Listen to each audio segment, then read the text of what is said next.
tram and a bag of rice, as well as electronic gadgets. Daniel, I bet you had a lot of fun and probably food to savour at the Food Expo. See, I had a similar experience at an event recently. It was super fun. You know, in India or probably other South Asian countries, there is an annual celebration called Holi, or the Hindu Festival of Colors. It's a festival to rejuvenate people's spirits, help them to let go of bad vibes. Some creatives in Abuja brought Holi Festival to the FCT and tagged it Festival of Colors. Now, what was it like? See for yourself.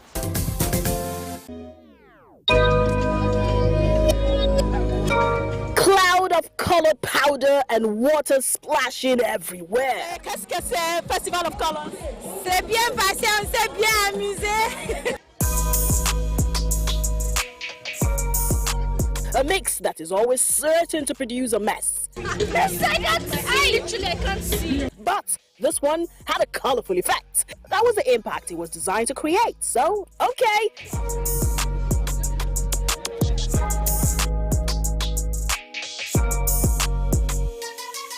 White shirts turned into multicolored garments, faces were covered in rainbow shades. Oh, what a beautiful mess.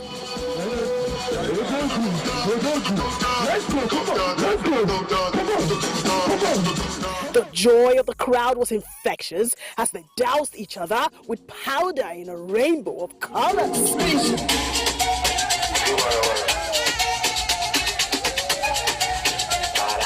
In the traditional Holi celebration or Festival of Colors, the colors symbolize different things. For instance, green symbolizes rebirth, while red symbolizes marriage or fertility. However, for the Abuja Festival of Colors revelers, the colors had no special effects. They were just to conjure a visual effect or mood for fun. I'm having fun. What does it mean to you? To be honest, I came to connect with people, to meet new friends. Have you met anyone yet? Kind of, but I'm still getting to know other people. Do you know these guys? Do I know you? I met him here too, I don't know him. We met each other here actually. So. How about you? Well, before you leave here, what do you want to achieve? Like, bond with my friends them and don't meet new people. Like, I can live here with a girlfriend, I don't know. Okay. Just to have an open mind, you know, have meet new people and then just socialize. Okay, how long have you known your friends?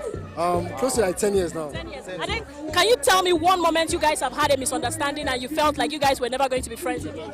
Not really. No, I think that's fake. There should be. Tell me, you look like a truthful person. To be honest, I can't remember. Never fought?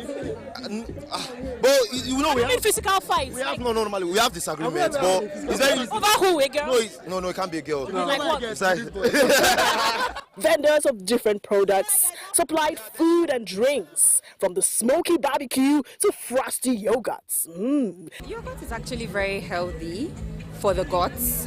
It helps you can use yogurt for both weight gain and weight loss. So I feel with that, people are reducing their intake of too much soda. So is this the right one? Am I taking the right one? Oh! She's thinking! No!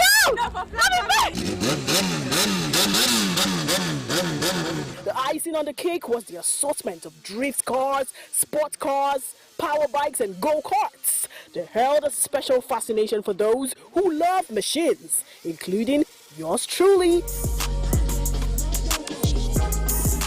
My moment in the handmade go-karts was one to relish, and I got my own dose of color splash. Oopsie! NTA! So much for being the reporter here. Cool stuff, but wait. What's the correlation between fast cars and a Festival of Colors? What we are really trying to push forward is drifting as a motorsport in Nigeria. You can see here different variations of drift cars from different drifters, and this is something, it is like motorsport developing program. So basically we are developing motorsport on a small local scale. So you can see our cars are locally built but quite well. Wow, when you say locally built, what do you mean? Yeah, we source all the parts, materials on the local market. There are just some tuning parts what we really get from abroad. So it's quite all done here. You can see South Africa, they're doing a lot of spinning. We have started doing real track drifting, yeah, and now the next thing is tandem and other things. So that's why you can see this is our way forward. There was no car drifting on the field, of course, but the drifters had other plans on how to excite their audience.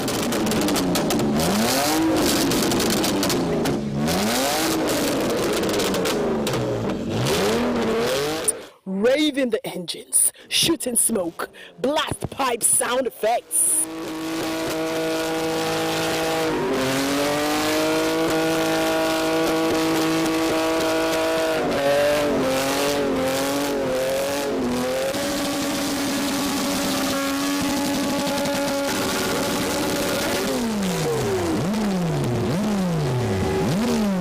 Drifters and power bikers often tend to attract attention from the ladies, but here, even the young guys were fascinated.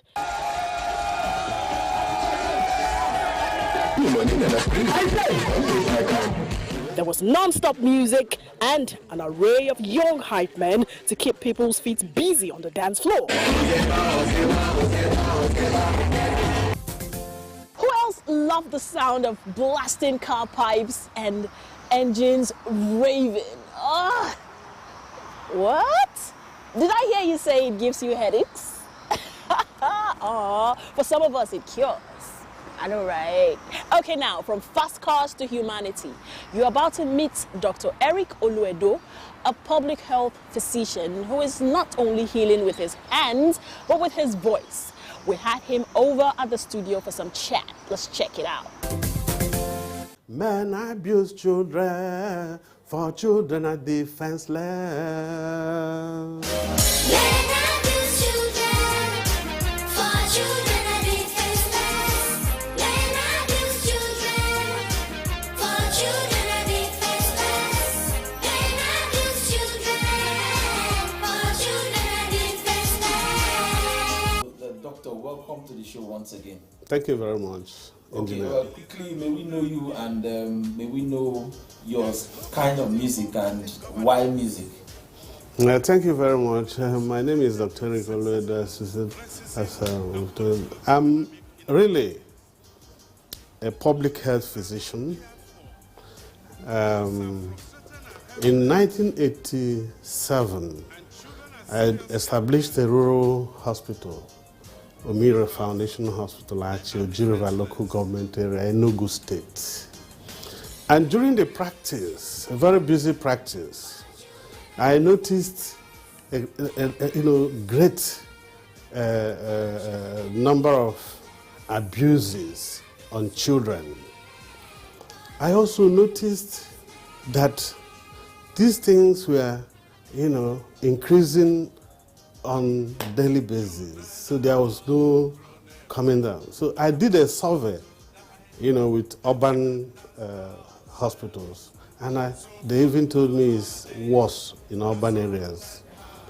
So I now registered an NGO, AFOC International, Actions for the Rights and Responsibilities of the Child, at that 1987. Now, part of the pillars, we have health action, legal action, musical action, research action. So the musical action produced child abuse, that is in 1993. The thing that really spurred me, the level of abuses on children. So, and the thing has continued to get worse. So, and that is why I'm into that. It's a crusade, so I'm a crusader for the rights, for children to get their rights, of the children. And then also crusade for the same children to live up to their responsibilities. Okay. Because you can't just get your rights and then abandon your responsibilities. Children have their responsibilities. So that is, so I crusade on that. I also crusade for citizens to get their rights.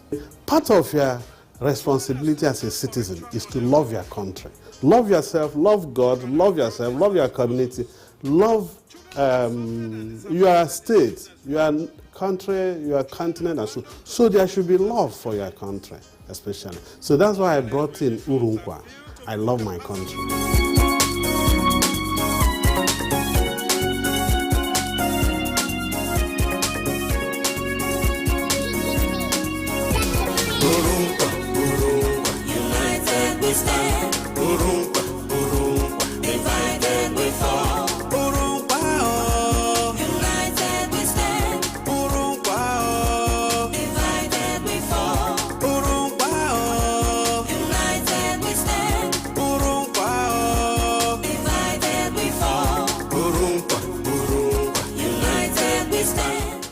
giving us an analysis of how you started and where you are right now.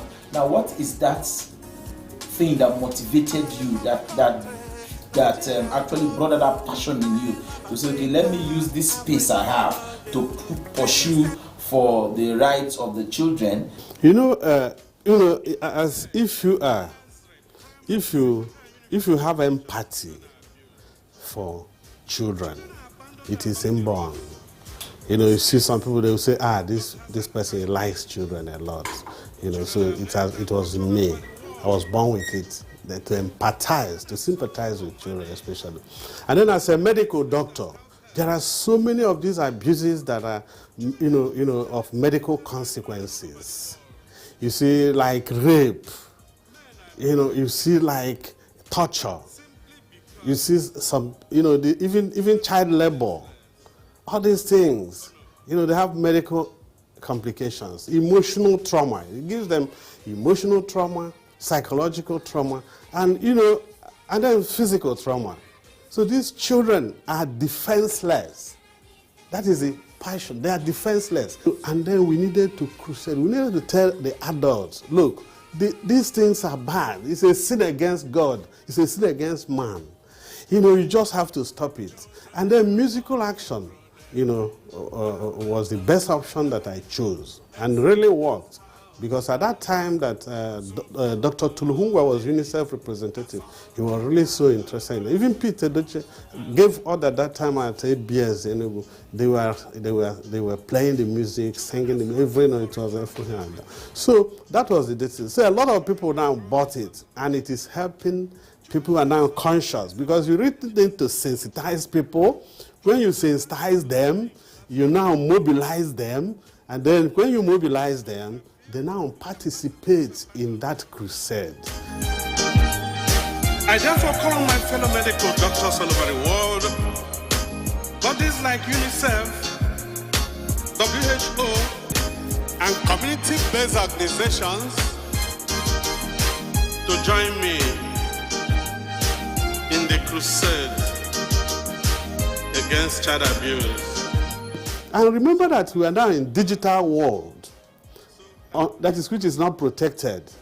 And when you continue to abuse these children, continue to abuse them, an unregulated digital world, in future, they might tamper with our security system, especially the cyber security. And you don't know, because an abused child emotionally is an angry child, and he grows with that anger. So if other governments will sit down with the communities and find out what to do, community participation, that's why even in that song you see, I say there is low community participation in governance. All Nigerians, let's unite, oh. All Africans, let's unite, oh. Let's unite, oh. For peace and progress, let's unite, oh. For peace and progress, united we stand. Divided way for, united we stand, divided way for. Oh, Nigerians, come sing with me. Oh, Africans, come and dance with me. Urumba, urumba, united we stand. Urumba. Thank you very much, sir. It's been a pleasure having you on our show on this edition and this episode. Thank you once again. Well, you know what I see? I see a passionate and driven man doing his quota to bring change to his immediate community. Now the question is, what are you doing to get the Nigeria you want to see? Well, let's do this again next week. Until then, be good, show love to somebody, and be your brother's keeper. I am Ekemini Williams. Salut. Hello, Habibi.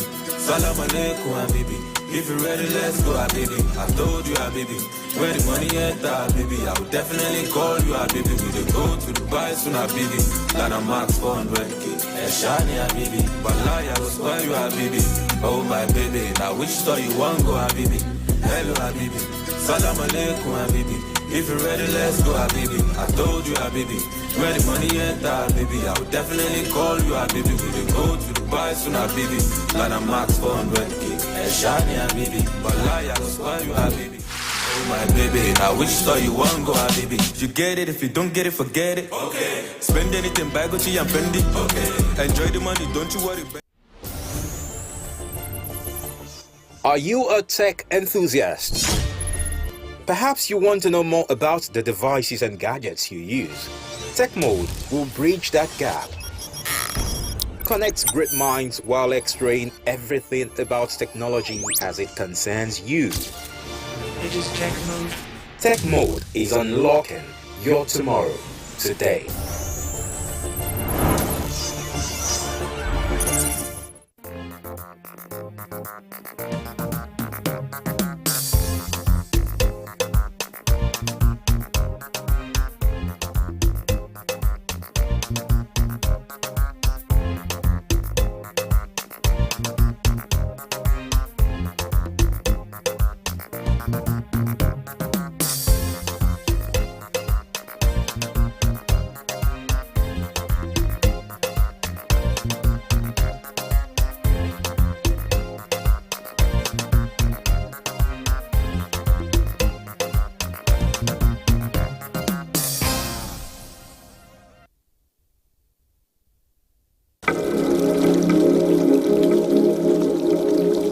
Water is life. It is not a cliche. It is a fact. Medical experts say 60% of the human body is made up of water, just like 75% of the Earth's surface is said to be covered with water. Plants, animals, and humans all need water for various purposes. You may think the call for constant drinking of water is overrated, but here are some benefits of this colorless liquid. Water is the #1 cleanser of the skin, not just from outside, but within. Without water, the skin cannot function at its best. It becomes dry, tight, and prone to aging. Drinking enough water helps to flush toxins from the skin, keeps the skin moisturized, and also reduce acne. Did you know drinking water first thing in the morning fights toxins in the stomach and boosts metabolism? Many health experts say drink at least 8 glasses of water a day. This will prevent dehydration and keep the body at a normal temperature. Water is a great mouth cleanser. It rinses some food particles from the teeth, prevents some buildup of bad bacteria which causes mouth odor. Also, drinking water frequently keeps the mouth moist. Water is a great source of weight loss. Health practitioners advise that water be taken at least 30 minutes before meal. This prevents overeating by creating a sense of fullness. Did you know water helps the kidney remove waste from the blood in form of urine? Every day, the kidney filters about 120 to 150 quarts of waste in form of urine. If the kidney does not function very well, waste products and excess fluid can build up inside the body. This also can lead to some diseases such as the kidney stone. Drinking water helps the bowel to function properly. Lack of water can lead to digestive problems, constipation, and increases the risk of heartburn and stomach ulcer. Indeed, nature has blessed us with water, not only to quench the thirst, but also as a medicine.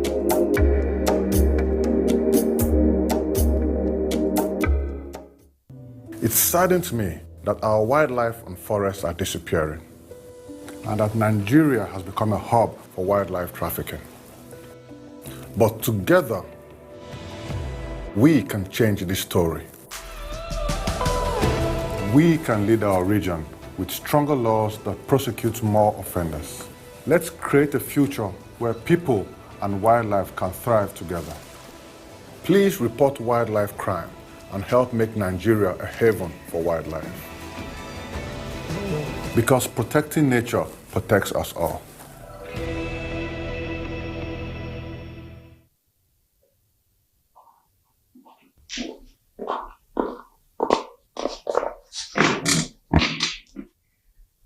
Cholera is a serious bacterial infection.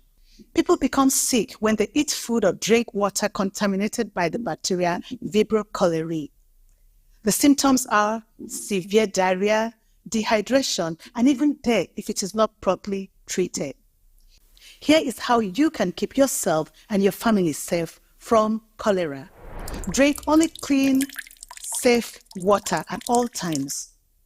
Maintain excellent hand hygiene by using water and soap to wash your hands at all times, especially before you eat or after you go to the toilet. And if you don't have access to clean water when you need it, you can use alcohol-based sanitizers.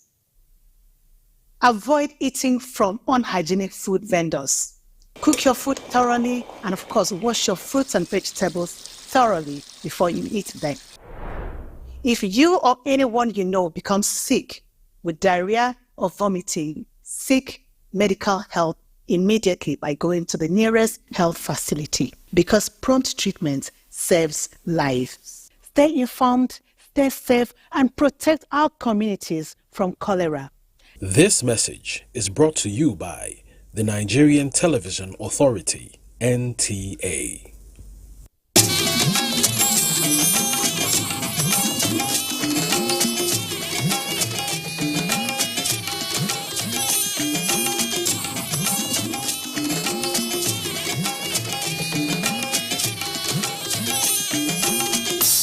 This is the network service of the NTA.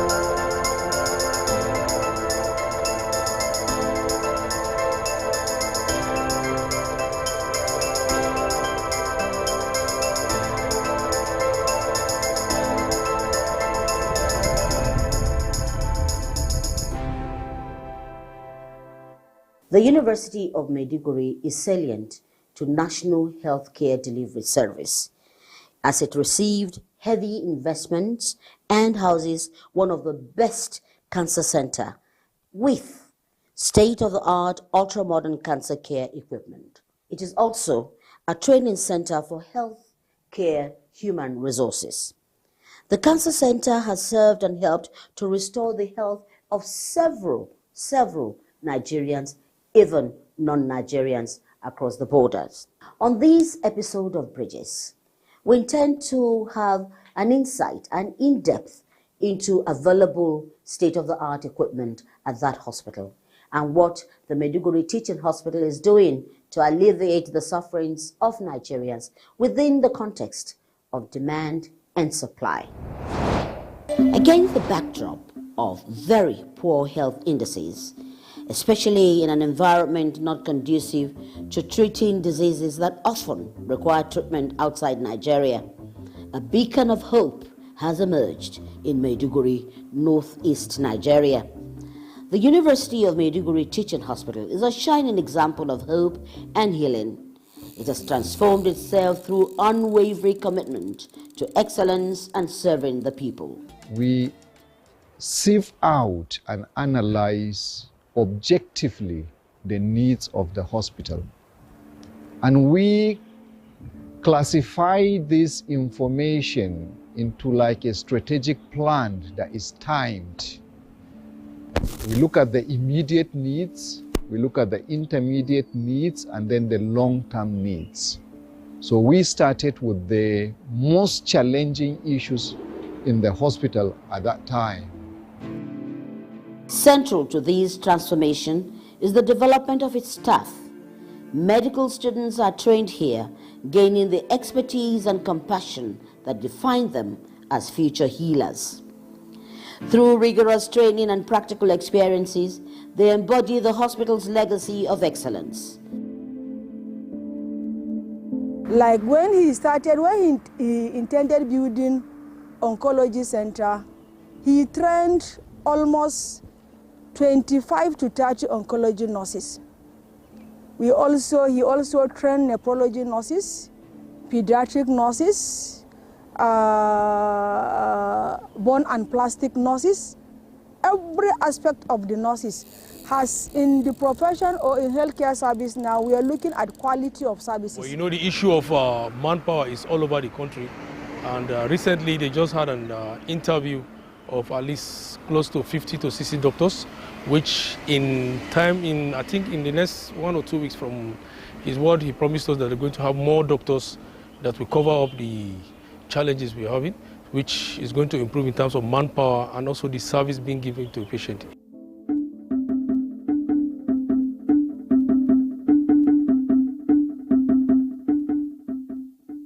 The hospital is a constant hub of activities as students and staff alike dedicate themselves to expanding knowledge and refining their abilities. The hospital thrives because of its commitment and skilled staff, who range from experienced veterans to enthusiastic newcomers. I don't believe in the fact that lack of resources should be a reason for lack of development. Our greatest resource is our brain. Once we can utilize our brain effectively, I believe no any other material resource can be a challenge. Now, UMTH, as the name implies, it's a center of learning. And if you build your own personnel, the services that you render to patients will also improve. We ensure all our doctors are in place to ensure they give the basic service needed. And if any of our doctors should have a challenge in terms of health and everything, and that's why we want to see how far all our members are being enrolled into the NHIS program, so that, you know, as doctor you work, we don't want them to have that burnout.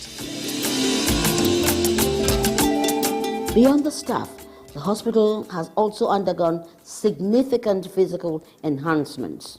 New infrastructure, representing towers of progress, stand testament to the hospital's commitment to excellence, growth, and development. These additions include cutting-edge operating theaters and specialized treatment areas. These are not simply structures, but emblems of the hospital's unwavering dedication to providing exceptional care to every patient. And interventional radiology is very, very, very poor in the whole of West Africa. We started it here at the University of Maiduguri Teaching Hospital. So now we are constructing the largest interventional radiology center on the African continent. And our focus is to be on West Africa, where we can train so many people. We're constructing 4 cath labs, MRI, CT, everything that we need for providing of services and training for interventional radiology on the continent. We constructed a 150-bedded stroke center only for stroke. And not only stroke, our care is to have emergency stroke management. The care of stroke, management of acute stroke starts within the first 6 hours. If you don't get that, the brain damage is irreversible. So our aim is to establish a center that can cater for the country and the sub-region where emergency management of stroke using interventional techniques, operate neurosurgery operations, things like what we call intra-arterial pace, things like coiling, embolization, thrombolysis, thrombectomy. These are the things that we look. When this present CMD comes into power, we've had expansion of the department in terms of areas, such as the trauma center pharmacy, the pediatric pharmacy, and presently the CMD is also in plan coming to open another unit, such as the medical wards and also such as the medical ward pharmacy and the surgery department pharmacy. One of the things that were really challenging at that time was the issue of trauma and burns as a result of the security challenges that we are having in our own area. So we started building the trauma center, the center for treatment of burns, the GOPD complex, and then the physical rehabilitation center. These were to solve immediate problems. The trauma center that we built, we made sure that it's one of the best in the country. We ensure that we make it like a specialized trauma management system. What we have before then in the country generally is a general trauma. But we were able to make it in such a way that we have neurotrauma for all trauma patients that are related to brain and the spine. And we also look at orthopedic trauma, trauma that involves the bones, plastic and vascular trauma when it involves the skin, the blood vessels, general surgical trauma. We subspecialize the trauma itself so that if you go into our trauma center, you see operating theater for neuro injuries only, operating theater for orthopedic injuries only, for plastic vascular, for general surgery. That's how we classify everything, with an ICU and laboratory services, radiologic services. The crash room is almost 28 bedded. We have a helipad on top. So virtually everything that you need, and a training place for our residency to continue there in trauma. So that's how we fashioned it. And with the support of so many people, we were able to construct and equip the 5.2 billion naira Honorable Betra Cancer Center. As I believe, as of today, is the best cancer center that is operating in the sub-Saharan Africa, with Electa Infinity linear accelerator and HD Versa, that is the second one on the African continent, that can do stereotactic surgery in addition to radiotherapy. Patients have been coming, I feel very emotional about this, all over the country to get this service, and is, as of now, the cheapest cancer providing service within the country. We have brand new equipments that are not obtainable anywhere in the country and in the African nation by extension, because we have two linear accelerators, the latest in the world. We have Versa HD, which is not obtainable anywhere in the African country, and then except maybe in South Africa. I think this is the only place that they have this kind of equipment. And then we have two brachytherapy units in addition to the two linear accelerator.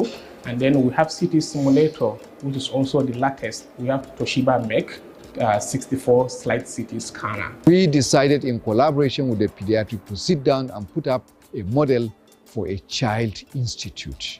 We more than doubled the requirements of the existing capacity.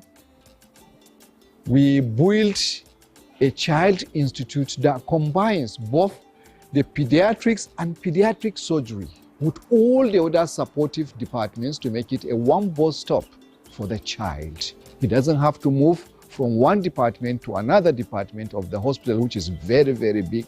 I imagine somebody from a village in Magumeri or Kaga coming into teaching hospital. The building is already intimidating to him. Tell him to go to chemical pathology with a sick child or hematology, all that would be very cumbersome for him. So that's why we say it's going to be a one-bus stop for the Child Institute. We'll eventually start ambulating within the parallel bar, and we'll gradually bring him out of the parallel bar with the auxiliary with an elbow notice. And finally, we will go to the advanced gate training, where we will train how to go downstairs and also how to walk in. We have seen a lot of patients walk into the center with one limb, some crawling, and they walk around the center with two limbs, smiling and all that. So this is touching.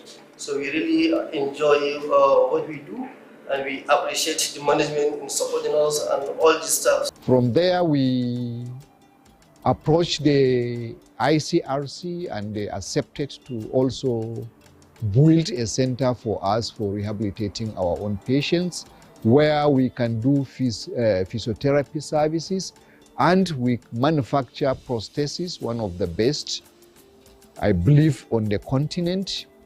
So our patients now that sustain injuries with disabilities, now we bring them in and also make the limbs for them and they will go back to their normal routine life. They can work normally. Some of them play ball, they can ride their bicycles. And I think that's how the face came in.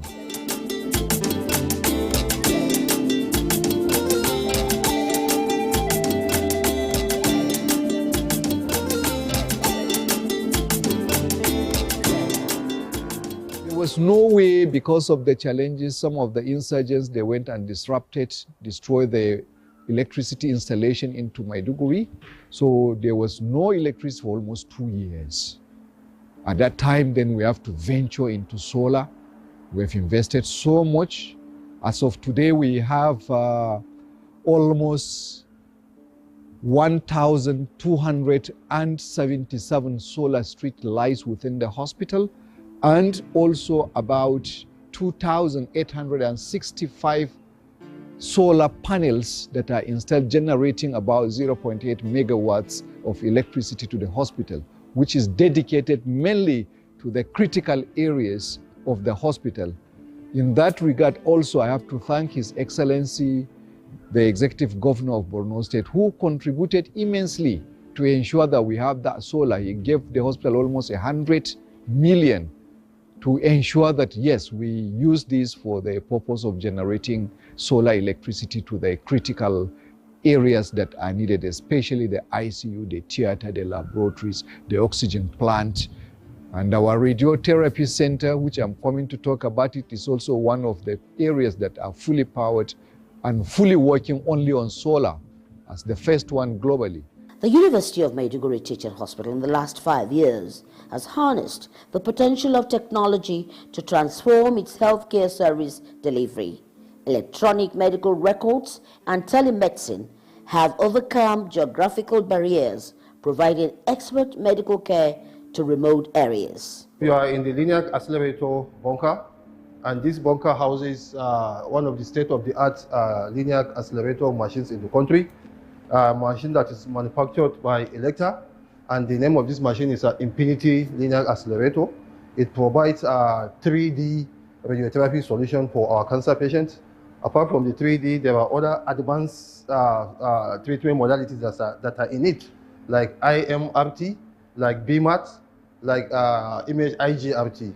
So, of course, apart from that, this machine has some electronic portal imaging devices, like the cone beam CT, the kilovoltage X-ray, for imaging of patients, real-time imaging of patients, to ensure that accuracy and precision in targeting the tumor, the cancer, is achieved. And of course, it is the only linear accelerator of its type in whole of the country. Virtually all the labs, department by department, from chemical pathology to histopathology to immunology, microbiology, hematology, all of them, we procured new equipments for them. And also the departments like ophthalmology, orthopedic surgery, ENT surgery, we all bought anesthesia. We have a total of almost, I think we are one of the largest hospitals that have like 23 operating theaters in the hospital. Here at the University of Maiduguri Teaching Hospital, from my CMAC, Director of Administrations, top management of the hospital, the heads of the departments, we share the same mission and vision, so it makes life very easy. Everybody is focused towards how to bring in change and how to serve his own people. It's one of the hospitals that you see the least doctors or nurses or other category out for private practice in the country. You can count very few that are related to private. Everybody here, from morning till evening, stays at his place of work, sees the patient, and feels satisfied. Sustainability plan is very important for the success of any institution. Without a sustainability plan, virtually everything will be bastardized. It will go back to zero. First, what do we need to maintain the infrastructure? What do we need to maintain the equipment? What do we need to train and retrain our staff. This is the baseline for any form of funding. Funding is the key to any sustainability. We have a challenge there because the low socioeconomic status of the people of Northeast, payments of hospital bills may be a challenge. And we all know the global financial crisis that we are having. That will really affect some level. Some of these high-tech machines, you need as much as 10% of the cost for annual maintenance. It's very, very expensive. So for us, we really have to sit down, plan very well, to see how we can have a long-term sustainability plan for the improved infrastructural development in the hospital. Welcome back on that tour where Bridges was invited, to showcase what is available at that institution. However, and very sadly, the recent Maiduguri flood, which has become a national disaster of epic proportions and represents a colossal loss. Images reaching us on Bridges and the news are highly disturbing. As at the time of producing this special episode, billions of naira worth of equipment and buildings have been submerged in floodwaters, not to mention the radioactive hazards posed by the submerged equipment, or biohazards, as the experts would say. This situation begs for the help and involvement of all. We on Bridges contribute this episode to the recovery efforts, and is also a call to action for assistance in every possible way.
According to the reports reaching us, affected centers include trauma, physical rehabilitation, cancer, all the wards downstairs, orthopedic, gynae and obstetrics ward, post and antenatal wards, accident and emergency, labor, amenity, molecular lab and all laboratories, the polio laboratory, administration, burns center. Everywhere in the hospital was flooded, except of course and thankfully the Zainab Shamsuddin Child Center. The University of Maiduguri Teaching Hospital Auditorium, Colleges of Medicines and Schools.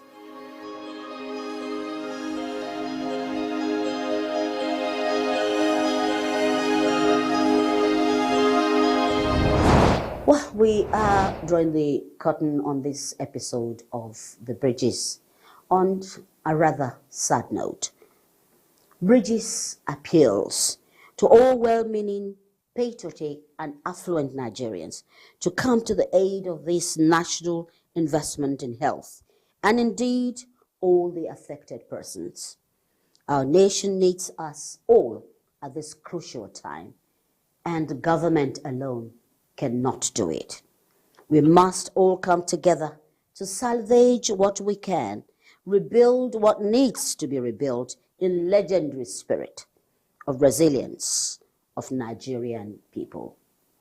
This appeal to bring back University of Maiduguri Teaching Hospital to the center of excellence that it was is a clarion call from members and crew of Bridges. Thanks for watching. We'll be back same time next week.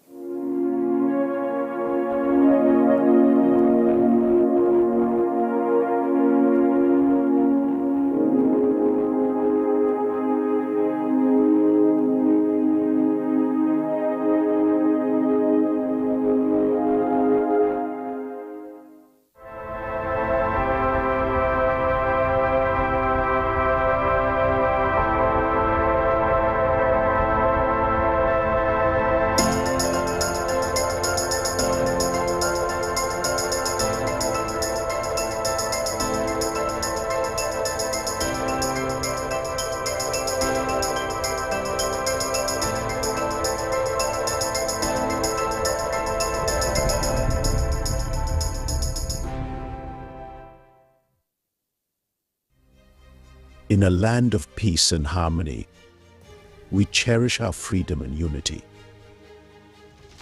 But around the world, we've seen how protests can spiral into chaos.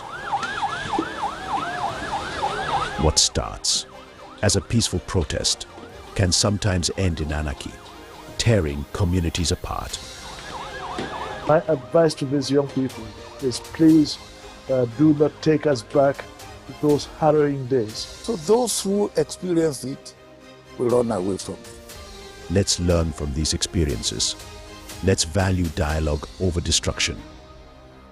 Together, we can build a brighter future.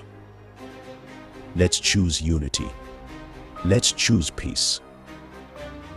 Join us in the Peaceful Future Initiative, because together we can make a difference.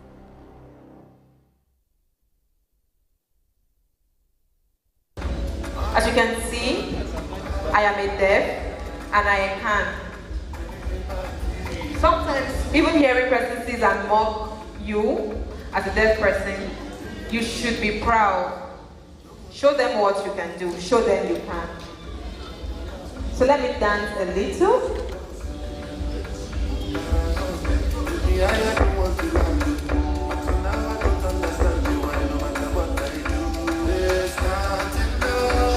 Who says the beautiful ones are not yet born? The world of the silent has it all. No speech, but plenty actions. They only have one disability, which is the hearing and speech organ.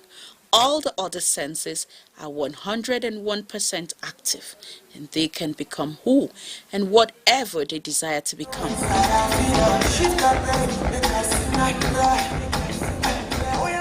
Indeed, this was proven recently in Abuja and was brought to the limelight as beautiful girls adorned the aisle.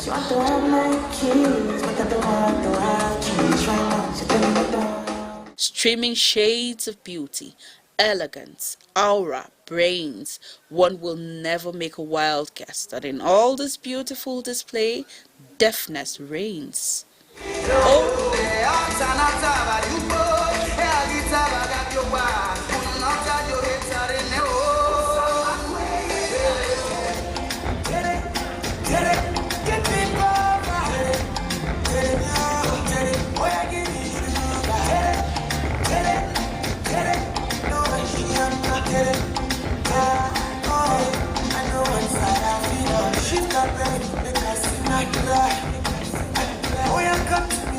Oh yes, the most beautiful deaf girl in Nigeria had a display of 14 contestants from 13 states across Nigeria. It was held at the National Center for Women Development, Abuja. The aim was to canvass inclusion for the deaf in the society and to echo the salient issues hindering the progress of the deaf community in Nigeria.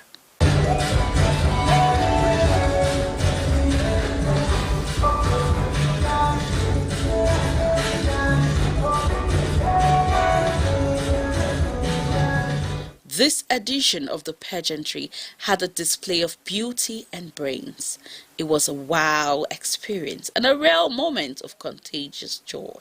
Glitz, glamour, skills, music, dance, fun, and unbeatable facial expressions. A purpose of the most beautiful deaf girl in Nigeria is aimed at promoting, advocating, and creating awareness for the rights and dignity through highlighting pressing issues and the plight of the deaf community in Nigeria.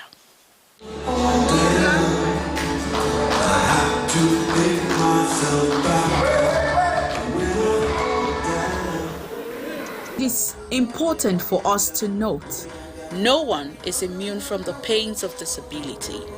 Everyone must therefore help in spreading the message that being deaf does not mean that they cannot be useful to the society. A deaf child must be given an opportunity to be born and nurtured to full term.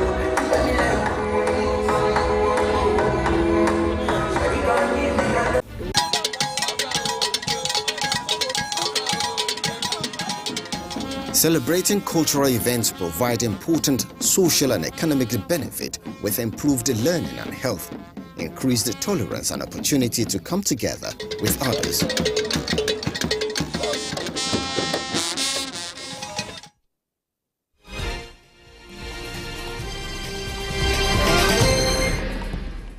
Hello, and here is the news update at 11. I am Elizabeth Omori. Federal government has signed the Cape Town Convention Practice Reduction Direction to reduce cost of airline operations in Nigeria.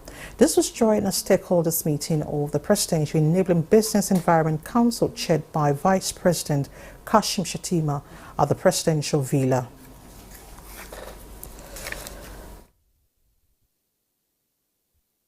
We were able to cross-pollinate ideas across all sectors and have come up with robust solutions to the challenges facing the aviation industry.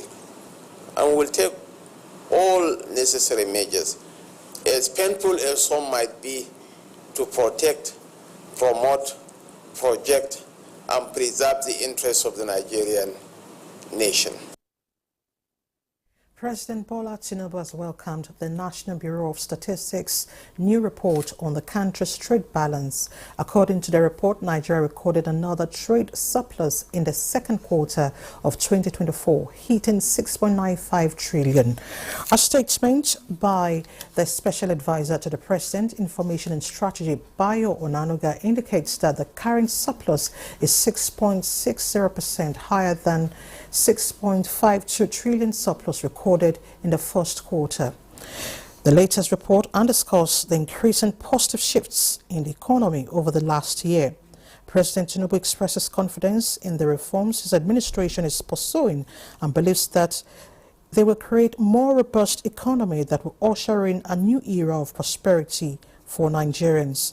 The NBS report reflects the country's strong export performance in the second quarter.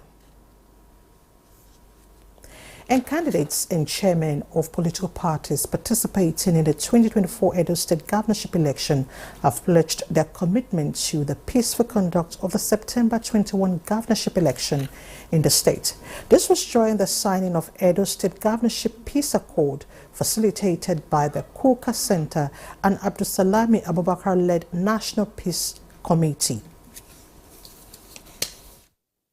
It is a commitment to conduct campaigns free of hate speech, incitement, and violence. We will remain impartial, professional, and vigilant.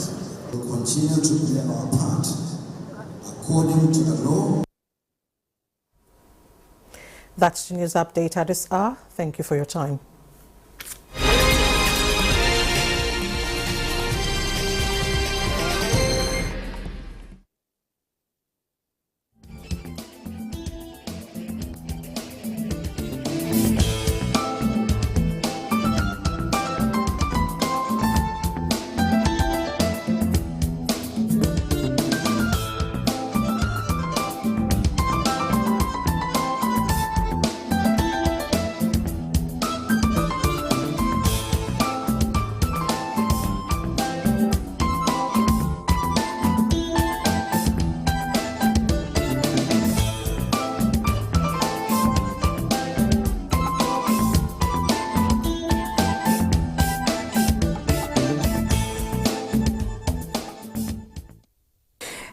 it's nice to have you with us on the show Conversations. I wish I wasn't laughing, but I think it's a bit of my default setting to be happy. And I also wish that everybody gets to be that way. It's conversation, like I said earlier.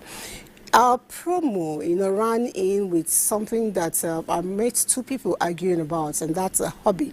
How can one's hobby be that which beats up the weaker sex? The two people really had the argument going, and I'm wondering, I kept wondering, even though I didn't communicate, I didn't talk to them, I kept wondering, what's wrong with going to the gym? What's wrong with buying a punch bag, in the house and get to use it? Why do you need to beat your wife? Why do you need to beat your child? Why do you need to beat your house help?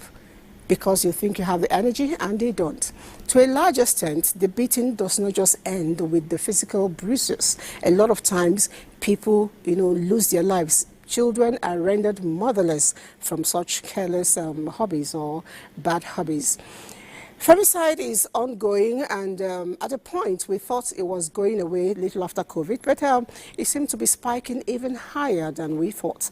And we decided that we're not going to keep quiet. We are a bunch of women sitting down here. Even the man who will be joining us later, Dr. Ejikoji, he says he is a he for she. And all of us are not sitting on ours and let this happen. We're going to turn around the narrative. Again, I am Elizabeth Abaya and this conversation. Hello, Devon. Sorry, did I say your name? I'm not sure I know your name. I saw you this morning. I said you're coming for women empowerment. You look it.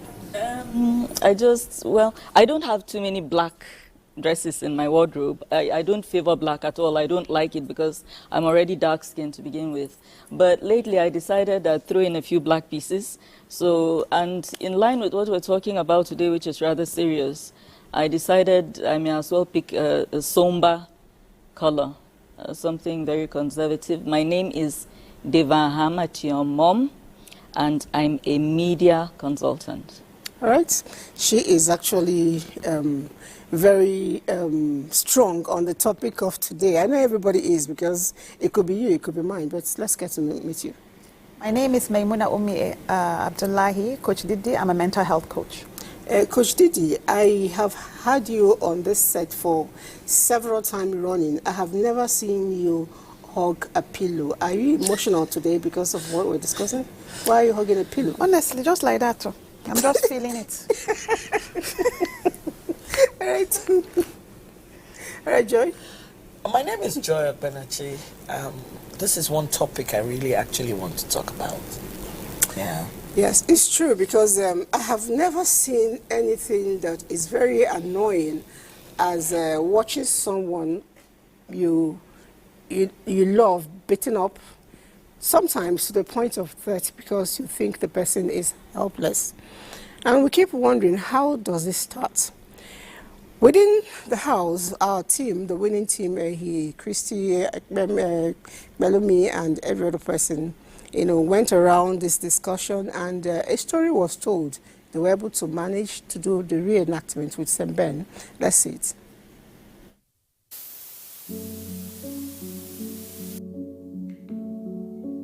Oh, my wife would have been 60 today. Oh, man, why did I slap her? Why did I kick her? Why did I beat her? And my children were telling me I should stop taking alcohol. I was still drinking. Now she's dead. Oh, God. Now my children are not talking to me. There's nobody to keep me company again. If I was younger, I would not do this thing. I would have stopped taking alcohol. I would have been loving my dear children. Oh, God. Now there's nobody with me. God, take me away now. Take me. It's too lonely. Hot temper too high. Jealousy. I just heard one small story. I just ignited, erupted. With the excessive alcohol in my blood, I was pushed to slap her. Pushed to kick her. Where is she today? She's no more. So then, think before you drink.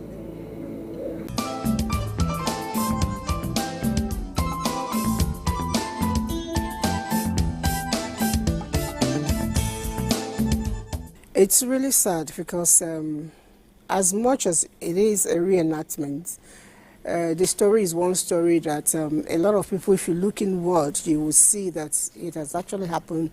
If not in your environment, it's actually in your family. I have had an experience, and there was one we were talking about that some people have managed to close. You know, I don't know. I'm just thinking, if it happened to you, not you, somebody you know, how do you feel about it? I remember an instance of somebody close to me that got into a situation that was a bit similar. And in her own case, what happened was the husband handed her over to his side chick to beat up, and the side chick came with gangsters. And Did while you hear they were that? yes, and That's while even- they were doing this, that's even horrible. because she dared challenge him for keeping a relationship. It was like, oh, you want to meet her, you know, out of anger, yeah. And he picked up the phone and called this woman, and she turned up with thugs, and they beat this person I know to a pulp. If he's watching, I need him to know that I'm still struggling to forgive him. Try. Because this was somebody I was close to. He's not in jail? Which dirty jail? Is it not Nigeria we're talking about? Okay. This happened years ago. This was about 11, 12 years ago. You understand? It's because of how close I am to the lady in question that it's still, till date, when I think about him, I'm not okay with myself. It would have been bad enough if he had beat her up himself. Oh. That would still have been bad, because at least, but something might kick in at some point. Because most marriages start from a place of love. Something might hold him back at a point. This man called his side chick. She turned up with thugs. And when they were in the process of beating up his wife, he left. He left. So it's not, if you dig into your memory a little bit, you will be able to think up a circumstance that you're aware of somebody close to you. Of course. Or something that might have happened to you, or is currently happening to either a very close friend of yours, a colleague, a sister. So it is prevalent. And there are studies that have shown that there are women that believe it is right and proper for their husband particularly to chastise them. By flogging? Yes, yes. That it is. What kind of love is that? Not even love. That you know, the same way. Hang on, the same way your parents have authority over you to chastise you if you are wrong. When you marry, your husband has that same authority to strike you. And there are women, especially in our rural areas, who believe this firmly. Then you also have women who think it is a sign of strength on the man's part when he brutalizes you. It is a mark of love when he strikes you for wrongdoing. So women are also complicit in the abuse. Gatekeepers of patriarchy. Okay, what about when he kills you? Is he also a sign of love? Of course, they don't avert their mind to the possibility of that happening. But I have, unfortunately, heard women who say things like, Sorry, Dr. Ejike is just joining us now. Doc, I know that for a reason you have been sitting behind, you're welcome. And even though you're not in this, on the camera, you've been listening. I'll just give you a minute or two to cool off, and you're the he for she, right? And then after that, we will be coming back to you. But you were saying something, Devon? Yes. I lost my chain of thought. Okay. Okay. Let's leave it and get to Memuna. And I know this may sound crazy, but then you are a mental health coach, and in your dealings, you handle women, you handle men. I'd like to know, can you articulate certain reasons why men, beat up the women around them, not just their wives? Well, I would share the story of one of my coaches who shared his own story. sometimes I think there's a cycle of trauma. It's a cycle. Cycle of trauma? Yeah. Oh, wow. Because most men, not all, who end up being wife beaters, watch their fathers beat their mothers. True. Yes, many of them. They But saw I it. thought that if I don't like a thing done, you know, when it's my turn, I would not want to do it. That's what we would expect. But the thing is, a child grows up seeing his mother being beaten by his father when she does something wrong. So over the years, he's programmed to believe that when a woman does something wrong, the best way to correct her is to beat her. Now, he hates it. He hates it. And he will vow that he will grow up and be a better man. I will never hit my wife. And then one day, he gets angry and reflex. He hits her. Why? Because his programming tells him that when you do wrong, you are being hit. He may regret it after that, but he has done it. It's not something, it's a programming, but you can unlearn it. You can unlearn it. But the truth is, we are all programmings. What we've experienced over the years shape the way we think. So sometimes I think it's default. You can work on it, but it does happen many times when you go into the history of this man, you find out that he has experienced trauma as a child, especially gender-based violence. And then sometimes I think it's just something that happens to everyone, because even I'm not a man, but I have hit my kids before. So sometimes when you're angry, you hit your kids before. You hit your kids constantly. No, I hit my kids before. I used to hit because okay, look, now again, you don't hit no, I anymore. don't. I've received sense. But the thing is, when I was growing up as well, I experienced being hit as a correction. It's a programming. So by the time I became a mother, I would also hit my kids as a correction. But then I received sense. I realized that the hitting wasn't working, and now I talk. And with our entitled kids who even talk back, when you tell them to do something, they will say why.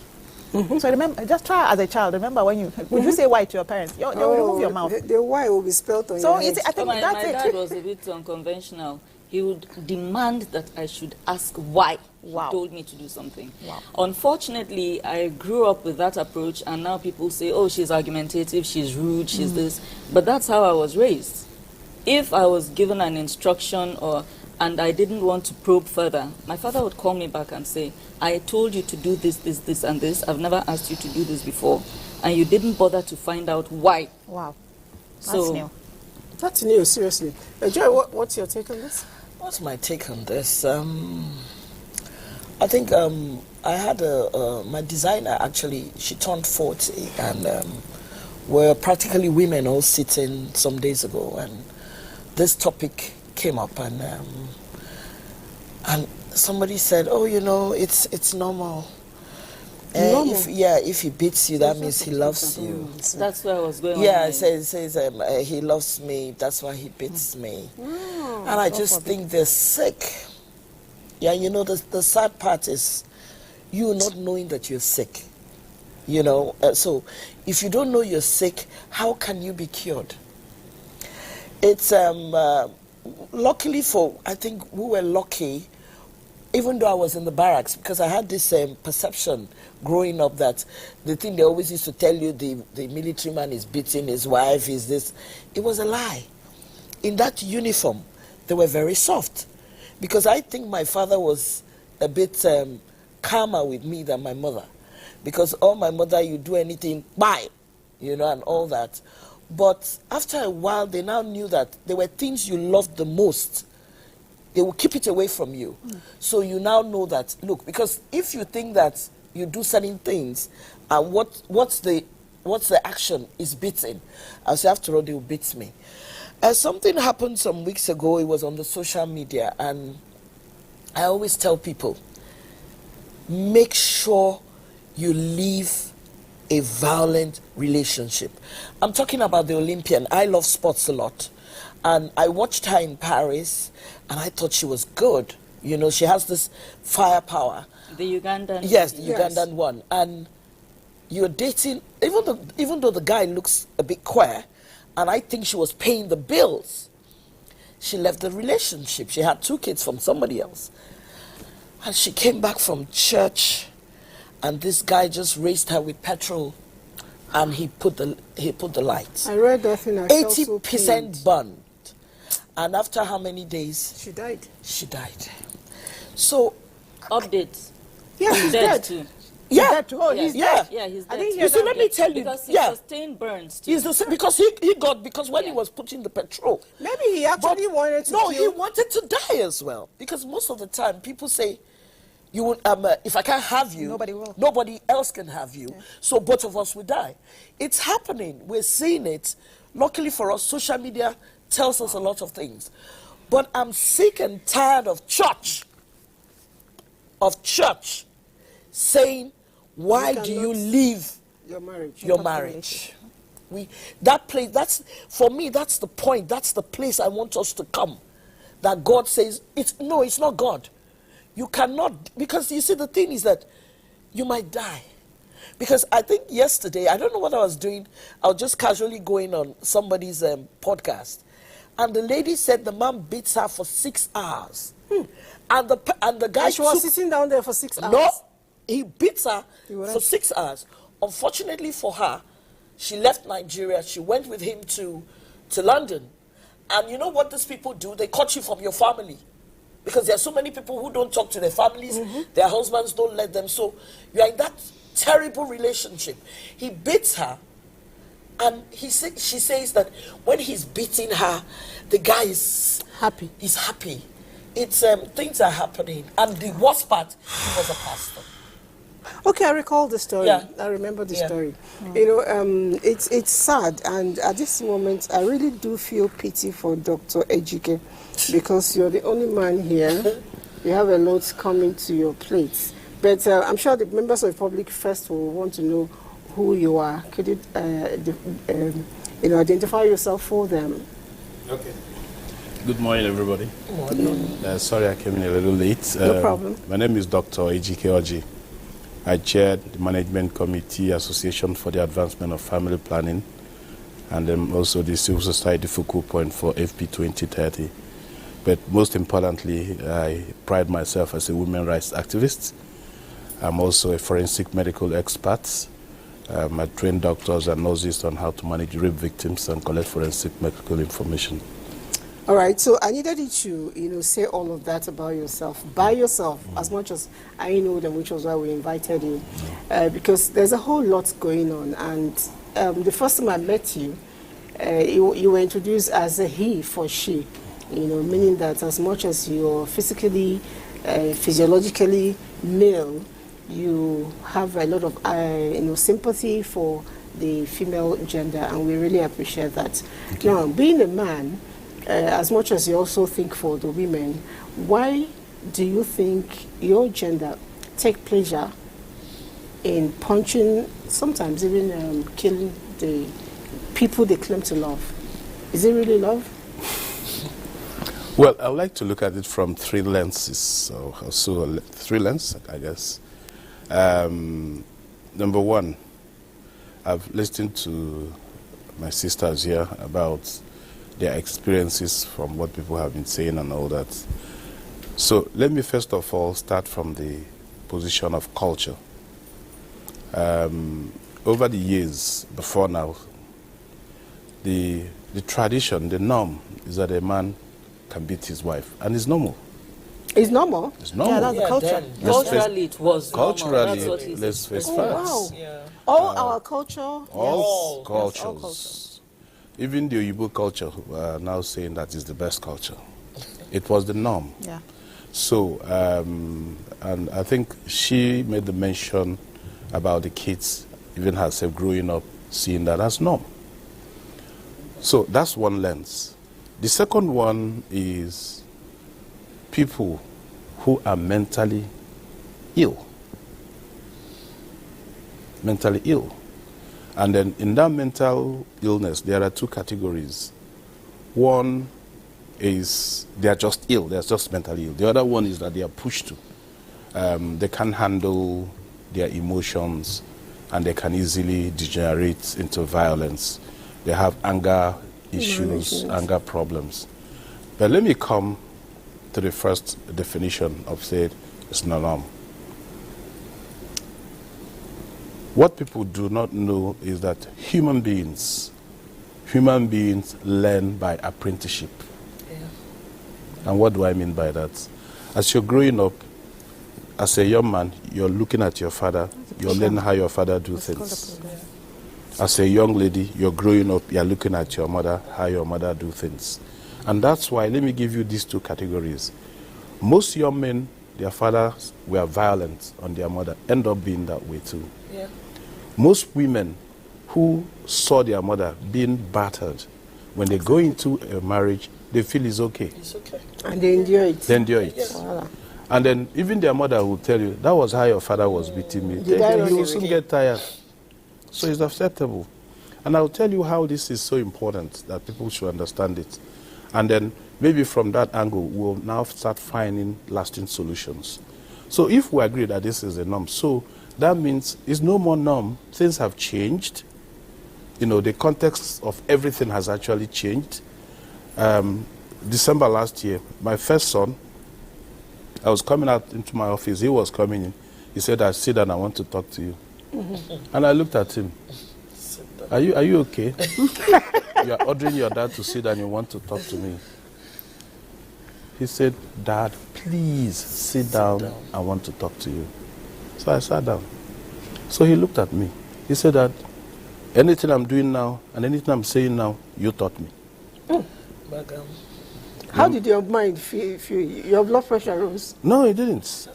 I'm a learner. I was keen to learn from what my son wanted to say. Okay. Then he said to me that every day you say, this is not the country you were born. This is not the country you grew up.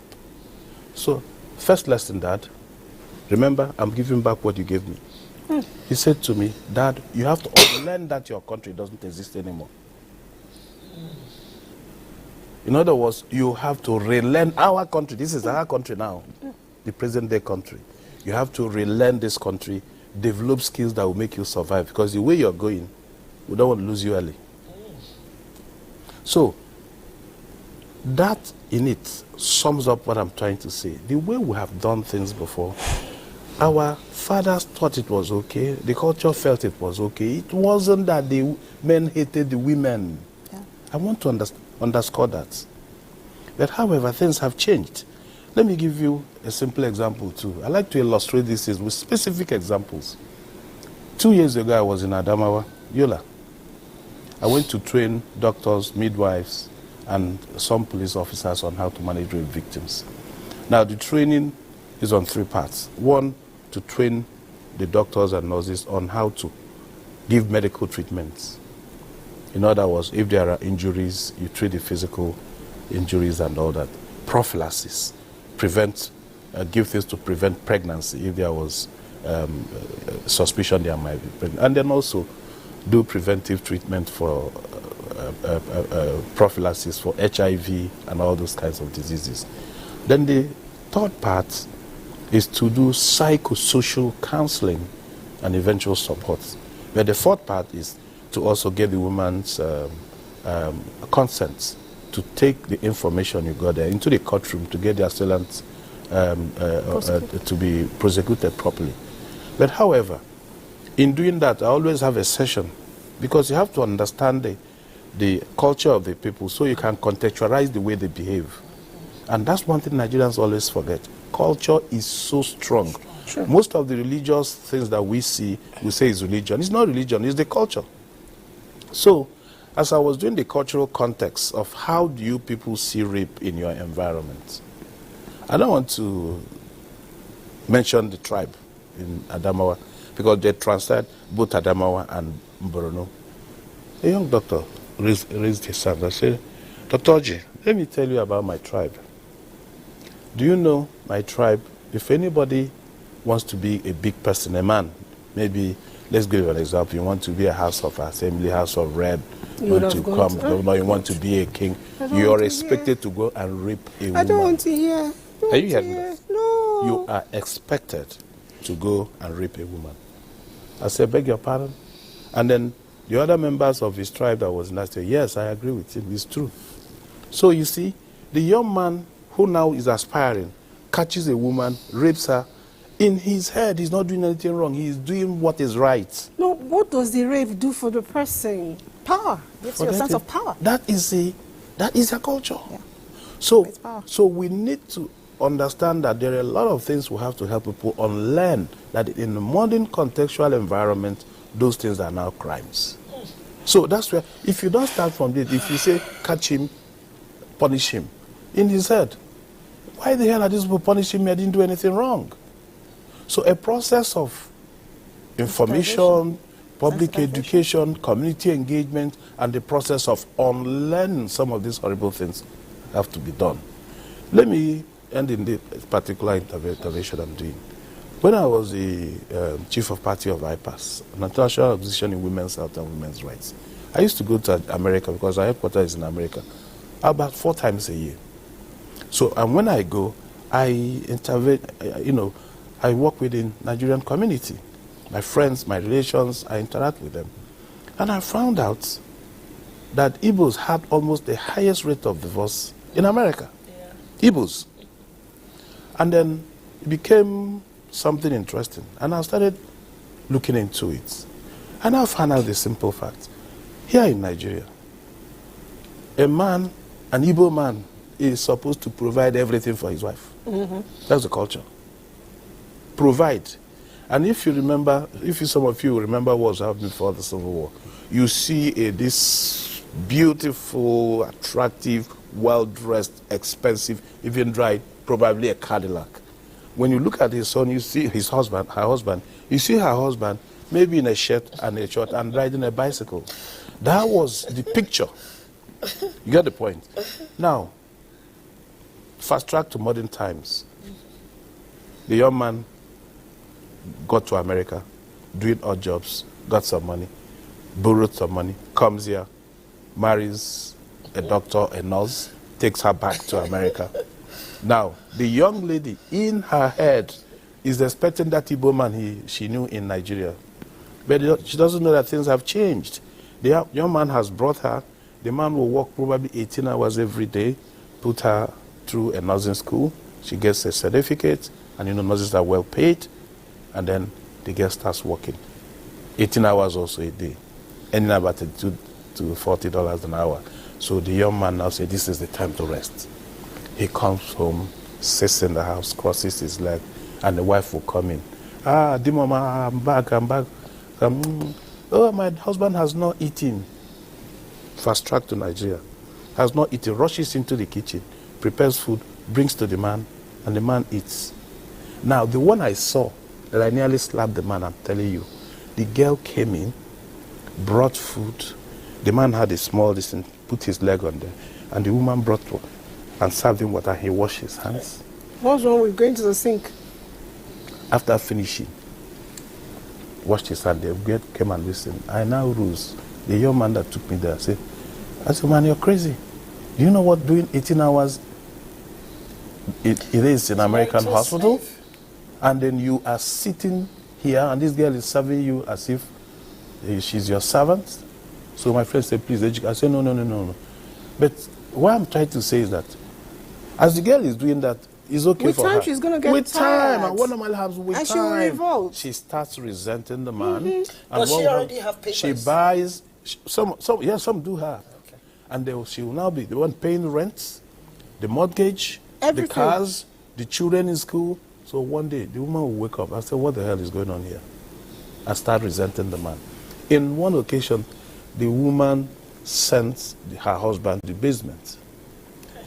And then what happened? There are so many horrible crimes. Occasionally, the women also overstep. They will bring a man to the house. The man is in the basement. Mm-hmm. In one particular case, the man came up. There was a case that trended a while. I think it was last year. Yeah, it's still the same issue. Yeah. The man married a nurse, and hopefully the nurse will help him make money. Exactly. And the money wasn't coming as he expected. He killed the woman and also killed himself after calling the emergency. This particular one, the mother-in-law was in the house. He waited. The wife went to work. He went, macheted the woman to death, left her in the room. When the wife came back, welcomed her, took her up to the room, she saw her mother. She killed her there. And then killed Not only that, no, she carried the woman, brought her out, tied her legs to their SUV, and was driving through the It's in the prison. Because they didn't give you thank God money. she was already dead. When I saw that story, I thought you she heard was the story. alive Good. when he did the dragging. No, he had killed her. So this will tell you the extreme, and what is the problem is that people refuse to unlearn. People refuse to know that the environment has changed. So that is it. Then the other second part I was talking about, the mental illness. We must identify that some people are ill and then they should receive That's if they accept that they are ill. No, somebody that Sometimes is ill will never know that he's not ill. Yeah, that's the thing. Most Mentally, people that are they don't know. mentally ill Mental Somebody illness. Now, I'd like to but know. some are plain criminality and they should be dealt as such. Yes. How do we, women, identify men that are, I don't know if they are ill or criminals, but, apparently wife batterers and possibly murderers? How do we spot them? For me, it doesn't matter whether you are being criminally minded or whether na Satan behind they do you want to a demon don't possess you, whether they mad, they crazy. The important thing is, do you do it? I don't want to know the reason why you are doing it. And in many instances, nowadays, in many cultures, arranged marriages don't exist anymore. You date. And many women see these things they see the red during the flags. dating process or courting process. Small thing, he flares up, he screams, he shouts, he's intimidating. Small thing, okay, he called you, you missed his call 3 times. Therefore, you are doing this thing with somebody else. He sees you, he slaps you and all this. And then you are there telling yourself, oh, it's because he loves you, that's why he struck you. It's not even a matter of he will change. He loves me, that's why he struck me. And usually there are flashes of these things, and these girls enter with their eyes wide open. They've already started experiencing the violence It's love. before the thing went anywhere, before you introduced him to your family. He showed himself early enough. I have a video in my phone where a young man filmed himself. There's this young lady. I want to assume she probably spent the night in his house. She's leaving. And we don't see him. He's off screen because he's the one handling the camera. And he calls her back. He orders her to come back. Outside in broad daylight, tells her to kneel down. Why? Don't argue with me, kneel down. Baby, what did I do? Kneel down. Don't disobey me, blah, blah, blah. And she kneels down. Is she crazy? And this is a young lady, She's probably in her submissive. early 20s. And I said to myself, this one that is kneeling down in public. She wants to marry. She's submissive. Yeah, She she wants to marry. Yeah, she wants to marry. one- She wants to marry. Hang on, this one that is doing all this for somebody who I'm definitely sure has not paid a dime on her. Her parents probably don't know of his existence. If her mother tells her, please help me to do my laundry, she'll get an attitude. But here is a young man who has, somebody who has something to offer will not even do that to you. Exactly. It's these riffraff that don't know left from right, that need to catch clout with that kind of stupid behavior, telling you in broad daylight to kneel down for what you don't even know whether you... Then after she knelt down and he had established that she's submissive to him, she respects him, blah, blah, blah, he told her to get up and she should never leave the house without using her body spray. Then he proceeded to tell her, lift this here, put body spray, lift, now you can go. And then she left. That's the kind of thing our daughters are subjecting themselves to. You see, those of you that are Christian, when God spoke of submission, he wasn't talking about boyfriend and girlfriend, though. He was talking about husband and wife. Yes, by all means, you should show, if you're dating somebody or courting them, you should show them that respect, but it should be mutual. Yeah. It should not be that the person will override your common sense. He is the one now instructing you when to eat, when not to eat, when to take your bath. When not, that is not submission. You know the thing submission is, this is morning I meant was for doing the a video. context of marriage, not That's a boyfriend and typical girlfriend. narcissist for you. That's a typical narcissist who wants the authority of a king, but the accountability of a toddler. Kneel down there. Do that. Do that. Don't ask me anything. Don't question me. It's narcissist. Absolutely Joy, we're going to say I something. wanted to say something. You know, most of the times when we're here, I try to use myself as an example. You know, I don't want to say somebody else's story. And just some years ago, and you see this thing about what does society say about you when you're not married? You're a failure, you're this, you're that. They define you. Yeah. And that is why so many people are in this mess. And they think it is okay. Because even your parents are the ones that will tell you, you know, they kill. It's okay. It's mothers fine. Particularly. Yeah. You know, what will people say if my daughter has left her marriage and all that? And I had an experience. Here I came from a home that was loving. And I have to get married. And first, the man said, oh, he likes to eat pounded yam. I said, okay, you pound the yam. At least that one, he will serve himself. Okay. Which I thought it was fine, it was okay. Even though I came from a home where they said a woman should not be treated, she shouldn't be beaten. So those things were already in my head. So I knew that in every relationship, I took it head on. And the next thing one day, the guy likes to eat, the worst part was that he doesn't even like blended pepper. He likes it when you pound the pepper. Hey, well, Hannah, what is the difference? What's the difference? He wants to see the seed. See, you do You know, he wants to see the seed. A food processor can do that. No. See, I will do dissection, remove seed one side for you. Who feels that she has grown past the age for marriage, and you see a guy who is okay. That's why when you said the guy is nothing, the ones that are okay, they're even worse than the ones that... And I just he likes to eat fish. I like to eat chicken. So I used the spoon for the fish to turn the chicken. Kabula. And what happened, I got a slap. And it's not as if he has an allergy. No, I got a slap. Just for mixing? I am not a small woman in size and in, you know. And he dared to do that to me. I'm a woman that I'm empowered. So here we're looking at two things. Some that are not empowered, some that are empowered. But that day, he knew that I was brought up in the barracks.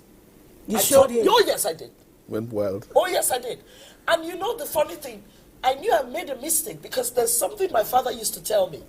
If you meet certain people, man or woman, and every day you go to their house, their driver, he has changed his driver, he has changed his cook, he has changed everybody that works with him every 1 week.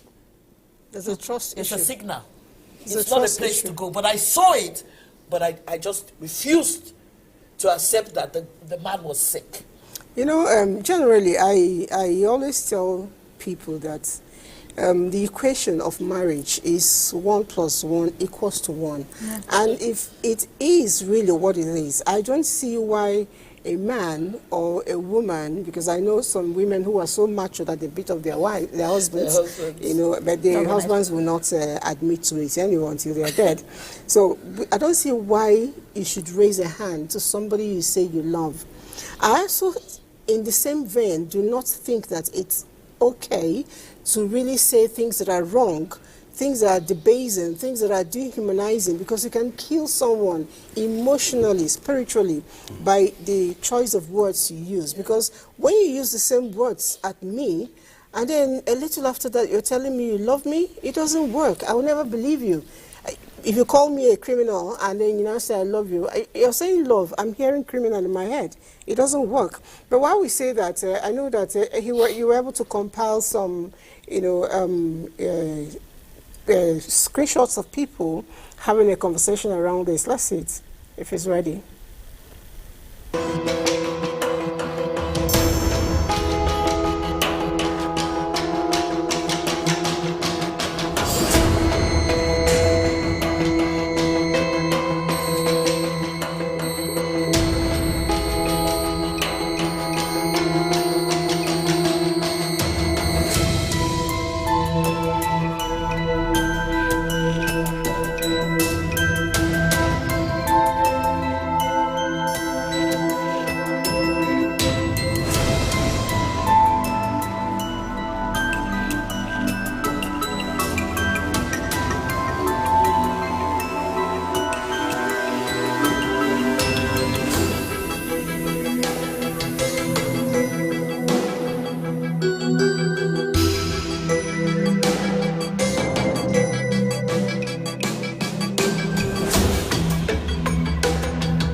Okay, so we saw that bit, and while it was going on, more debate was going on here. It's really, really sad because when we say kill, we look at that, simple language, simple sentence, simple, whatever it is, K-I-L-L, and then we think it all ends there. It means eliminating someone, removing life. That person could just be the only person left of the mother, the father. It could be the only person left for the children. Whoever it is, you did not create a life. You don't have a right to that life. Walk away if it's worse. Whatever it is, whether it's in your office, at home, social gathering, walk away. But I still want to find out. I don't know. I'm not going to talk about divorce, divorce, so to speak. But then, is it wrong for somebody to just pack up and go? See, I find that we started this conversation talking about femicide, and somehow we've just entered intimate partner violence and stayed there. The portion that worries me, just as bad as intimate partner violence or domestic violence, is just raw violence against women and girls. Was it just 2-3 weeks ago, a young boy of 15, I don't know what he was under the influence of, broke into somebody's house at night, looked for a pestle, smashed in the head of the young lady who was asleep in her bed in her home, and proceeded to physically assault her. Good. The screenshots we saw are of a young boy, young man, probably early 20s, who has had 3 killings to his name that we are aware of, and they're all girls. There's the story in India, also within the last 3 weeks or so. A medical doctor who had worked a 48-hour shift and went into the conference room to take a nap was beset on by up to 15 men who so brutalized her that by the time they were done, her pelvis was shattered, her legs had been spread apart at a 90-degree angle, there was glass in her eyes, she was bleeding out the ears, her neck was shattered, her medical doctor inside the hospital. These are random acts of violence against women.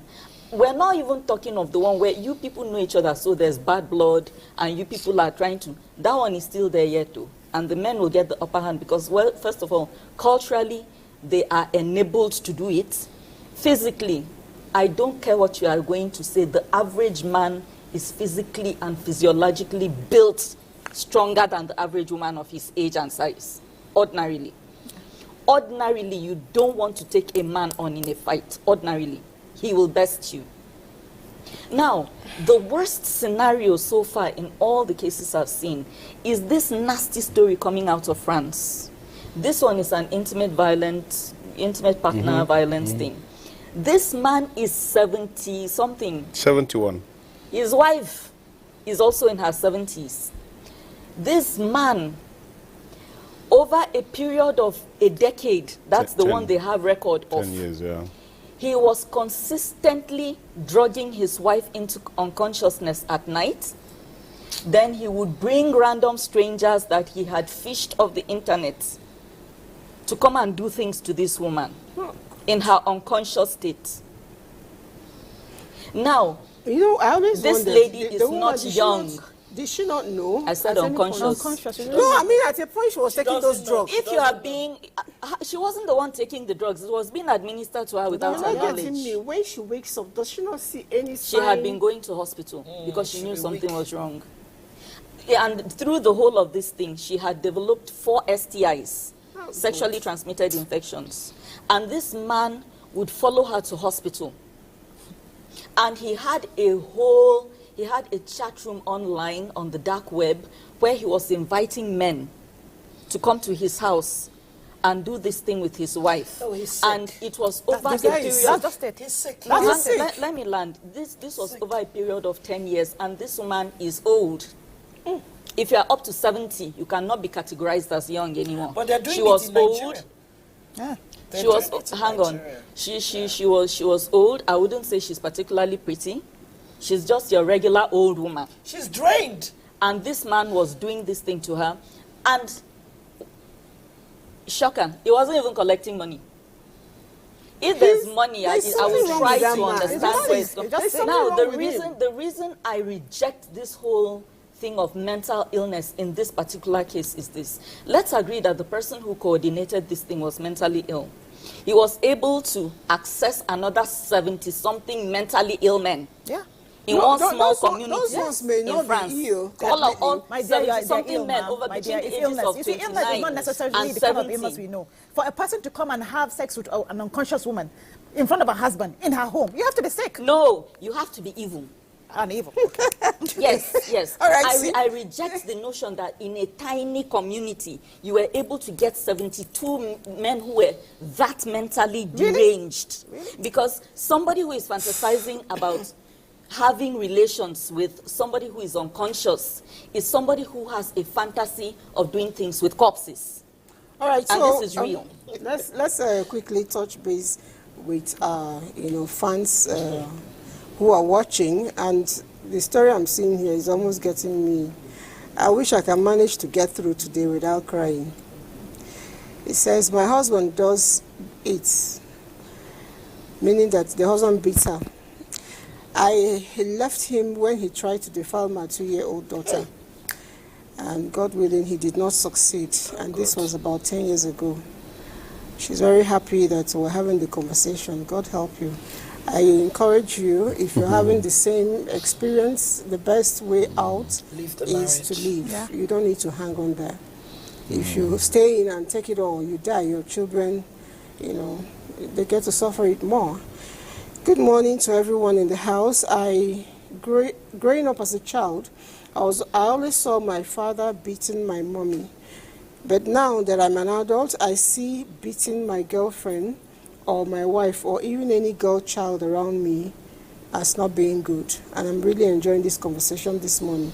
You didn't tell us your name, where you're writing us from, but I really want to say thumbs up for you, because it's not easy to break up from such genetic characteristics. And I also think that everyone should cue into that, because if you're not okay with something, there's no need doing it to another person, because it simply says that you're okay with it when it happened. If you cried for your mother being beaten and you grew up and beat your wife, that means you actually mocked your mom when you were crying for her. And then going back, Doc, I don't know, what's your advice to women who are going through this? This person says she took a walk. Yes, it's simple. Once a man lays hand on a woman, once, I don't care whether he's ill, whether he's angry, the woman should pack her things and leave the house. So there's nothing like it to not happen again? No, nothing like that. There's nothing like that. Because for me, that is a man. Igbo man go say, now, where do you go make me go beat that woman while I love so much? For a man to raise his hand on a woman, he has crossed the line now. I agree. The man has crossed the line. No matter what is driving him. If it's mental illness, I made the woman walk leave. Away. So go treat your mental illness before if we are going to consider. But usually, once men cross that line, I have a lot of friends, and I ask them, why do you do this? They say, GK, you want to understand? Okay, explain to me. In my own family, one of my sisters, the man didn't even lay his hand on her. Just laid him out. No. He did things that I considered as violence. I went outside, carried a truck, brought 5 of my friends, came to their house. The man was away work. I told my sister, oh yeah, be pointing at the things that are your own. That's how my sister left the man's house. The man is passed on now, and my sister is my elder sister. So, even though I was young then, talking about 1980-something, 81 or so, it was just a young medical doctor just starting life. But it was still in my head that, so, there is no reason whatsoever a man should lay a hand on a woman. So what would a man do if a woman is, on your matter, however annoying, how should men handle it? Yeah, because this thing you're talking about, the other side of it is that a lot of men also are going through mental torture. Yes, yeah. Let's accept that. But you see, if you call yourself a man, then you should be able to know how to manage it. So it's also on the other side, if you happen to have ended up with a woman, you know, a man, if you're a woman and you're married, probably in the, you know, the Igbos will say, Kagajuajuju. That is, let's go and ask the family, are they a violent family? Is there violence in that family before you allow your daughter to go there?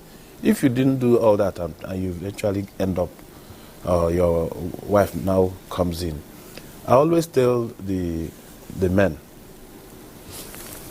you must start teaching yourself self-control. When you feel you are getting violent, philosophically tell yourself, I have to do A, B, C, D. By the time you do A, B, C, D, you'll get over that moment of anger that will make you do something you'll regret. A lot of men, what they do is that if their wives are talking to them in a way they don't like and making them angry, they just pick their car key and drive away. Yeah.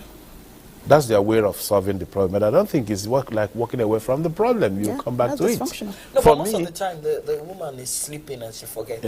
No, but you see... But you see, sorry to interrupt, sir, but that's a typical dysfunctional relationship. Yeah. Where you cannot resolve conflict. The problem remains. You don't walk away. And that's the major problem we have with men, to be honest. Yeah. For me, I tell my friends and my relations, if your wife is angry, talking, backing, so to speak, man, it's not the time to walk away.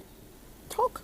Maybe because I'm blessed, I was the only son of my mother among 6 children. So probably I understand women a little bit more than men do, other men do. But you know now, women is like a woman like a book. We finish reading, when you start reading again. So that's the way God has created all of us. So what I always say to men is, if your wife is angry with you and say things that make you angry, so why don't you go into a philosophical mood? Once my wife starts doing that, first of all, I need to sit down and listen to her. All right, so somebody is writing in here. He's asking if this program can be extended for another 2 hours. And the answer is no. It's 1 hour because a lot of people here have job to do, as much as we would want to do that. So let's quickly touch base with Joy. Your final thoughts? We're almost done. My final thought is that you have to live life. It's about you, it's not about anybody. And for somebody who says they love you and hurt you, walk away. Okay. I think the same for me. Sometimes I think we have to unlearn the fact that when you're divorced, it's a bad thing. Sometimes relationships don't work. Sometimes marriages don't work, and it's okay to end it. Move on. That's all. All right, Devon? I think the best way to prevent divorce is by not getting married to the wrong person. Do not open your eyes and marry somebody who shows you absolutely no affection whatsoever. Anybody who has shown a propensity for violence, somebody who admires people that are violent, has friends that are violent, admires his father for constantly beating his mother. You will know that from the words they speak. You can have you don't have to wait until you're the person that got struck. Who are this person's role models? What are the things he admires most? What are those things he talks about most? Above everything else, is he affectionate to you? If you don't see affection, you don't see kindness, and this person shows tendencies to violence, do not go ahead and marry the person, male or female. Okay, Dr. GK, final words? Yes, my final words will be to my men folk. Make 2 philosophical decisions before you get into a relationship. Number 1, I will never, no matter what my wife does, I won't hit her. Number 2, how do you deal with it? When it happens and your wife is angry, please look at her, listen to her. There is something you did before then that is making her angry now. Solve that problem.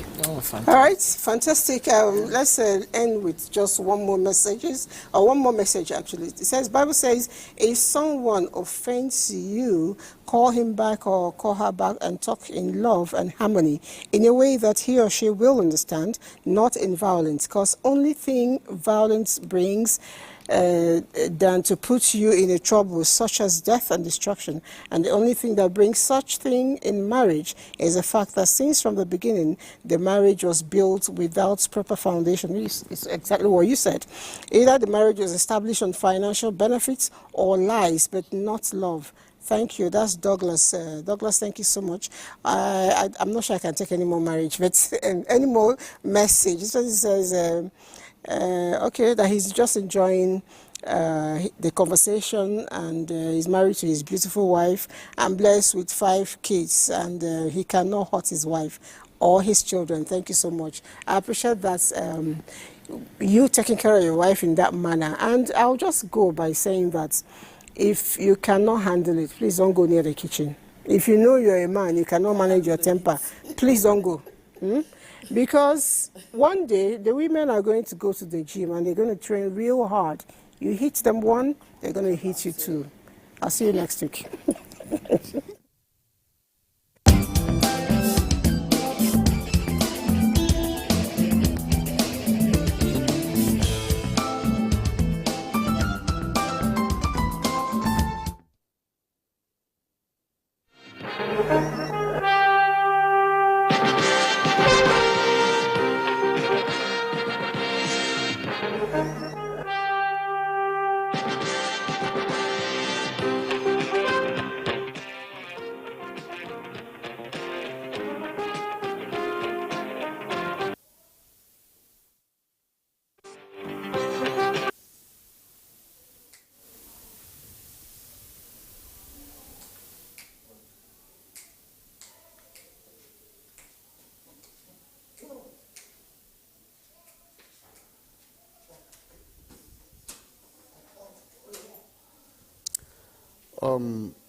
Well, we sincerely apologize for that mix-up.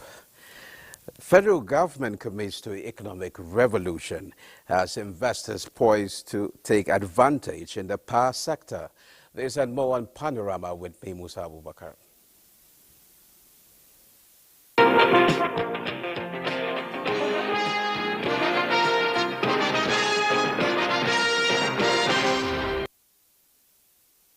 Vice President Kashim Shettima has restated President Tinubu's administration's commitment to revolutionize Nigeria's digital economy, saying it is on course and fully backed by the necessary support. The Vice President gave the assurance when he received the management of Odua Investment Company Limited, led by its chairman, Bimbo Ashiru, the presidential villa in Abuja. State House correspondent Abdurrahman Jibrila reports. The meeting started with commendations for the company for its initiative and investment in agriculture, digital economy, and micro, small, and medium enterprises. And the federal government will continue to open its doors to all willing partners and stakeholders who continue to believe and invest in the Nigeria project. Vice President Kashim Shettima noted that these sectors remain critical to Nigeria's economic development and future, adding that it is just a matter of time before the nation takes its rightful position across the globe. He gave assurance of checkmating all economic manipulators as the government is on course to economic recovery. Chairman of the company thanked the federal government for the opportunity provided in promoting ease of doing business in Nigeria. Like the example the Vice President gave about a pregnant woman that we carried the pregnancy for 9 months. They go through the pains, but after having the child, everything is okay. And that is how I'm going to situate Nigerian problem. That is a temporary pain that we need to try to endure. And once we endure that, it's a matter of time. Things will get better. And I always say that we need to make the best of the bad situation. The situation in Nigeria, foreigners are coming to this country. So there's something in this country that they are seeing that maybe we Nigerians are not seeing.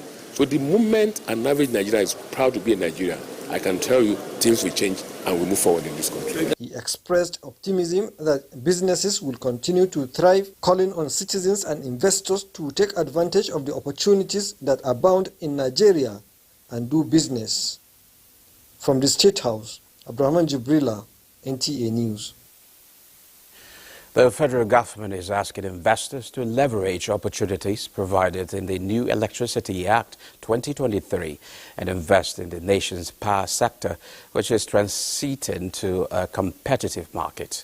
At a public hearing with industry players on the future of Nigerian bulk electricity trading company, NBET, the Nigerian Electricity Regulatory Commission says under the new Electricity Act, federal government is pulling out of electricity trading as distribution companies are now expected to trade directly with the generation companies. Hence, there is no role for NBET in the Nigerian electricity supply industry.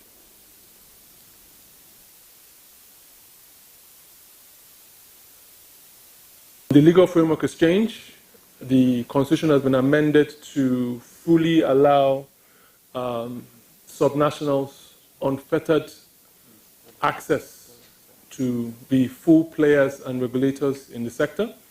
The legal framework upon which we regulate the sector has also changed. We now have the Electricity Act. And the next move now is to move to, the urgent move to bilateral contracting, whereby the excuse of government is standing in our way or government is holding this liability will no longer be there. NBET is, however, seeking for 5 years license renewal, and the Nigerian Electricity Regulatory Commission says submission of industry players on performance of NBET and its future in the sector will carefully be considered before taking its decision on the license renewal for NBET. We'll now join Maiduguri Network Center for the remaining part of Panorama.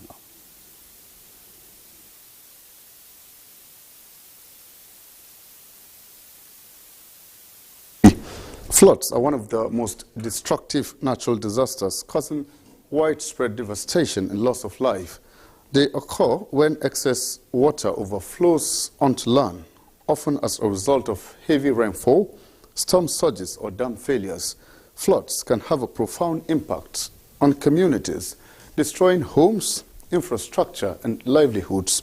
In recent days, the city of Maiduguri and environs have experienced a devastating flooding that has left a trail of destruction in its wake. The flood, which was triggered by Alo Dam failures, has submerged most parts of the city and environs, displacing hundreds of thousands of people and causing widespread damage to properties and infrastructure. Today, our guests shall share insights on the flood situation in Maiduguri and valuable perspectives on government's efforts to address the crisis, the challenges ahead, and the measures being taken to mitigate the impact of future floods. I am Abubakar Musa. Thank you for joining us on today's edition on Panorama from NTA Maiduguri.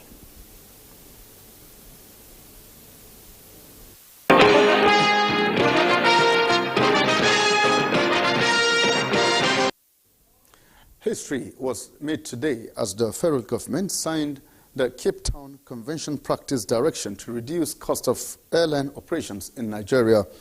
The Cape Town Convention Practice Direction was signed by the Chief Judge of the Federal High Court, Justice John Tahembas Oho, during a stakeholders meeting of the Presidential Enabling Business Environment Council, chaired by Vice President Kashim Shettima at the Presidential Villa, Abuja. State House correspondent Abdurrahman Jibrila completes the story.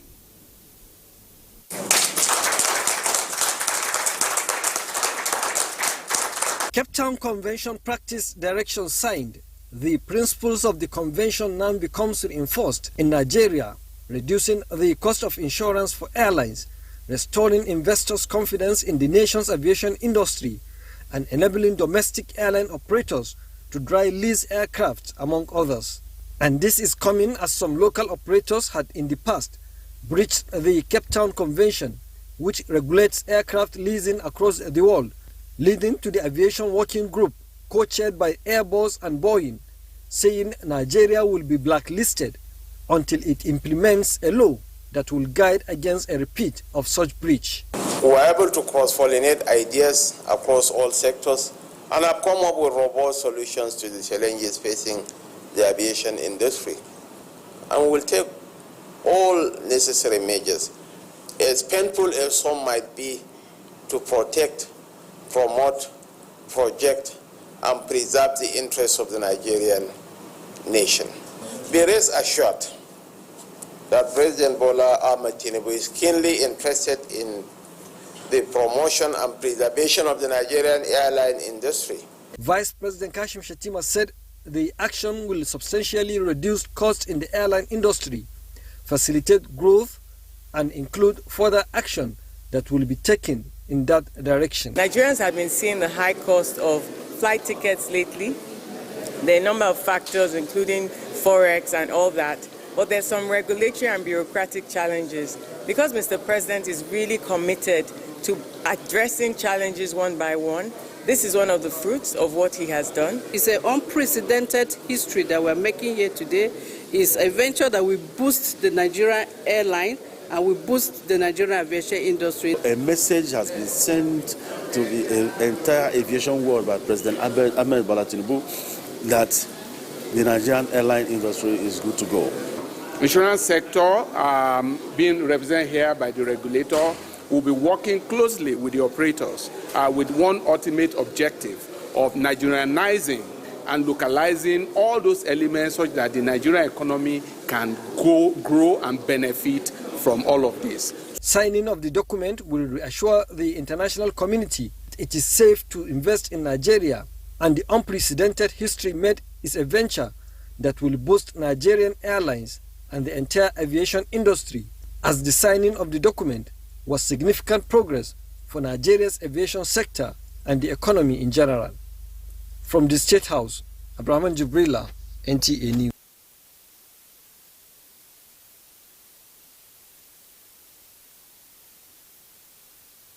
Experienced a disaster of this magnitude, leaving a trail of destruction and displacement in its wake. As the waters gradually recede, the full extent of the damage is becoming clear, and the need for a coordinated response is more urgent.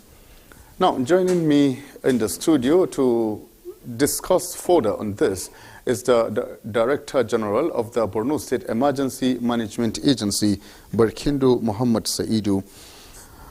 It's good to have you on Panorama today, sir. Thank you very much.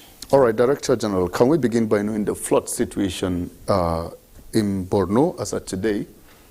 The flooding situation started about 4 days ago, and currently now, this morning we went to Alau Dam, where the point of discharge is.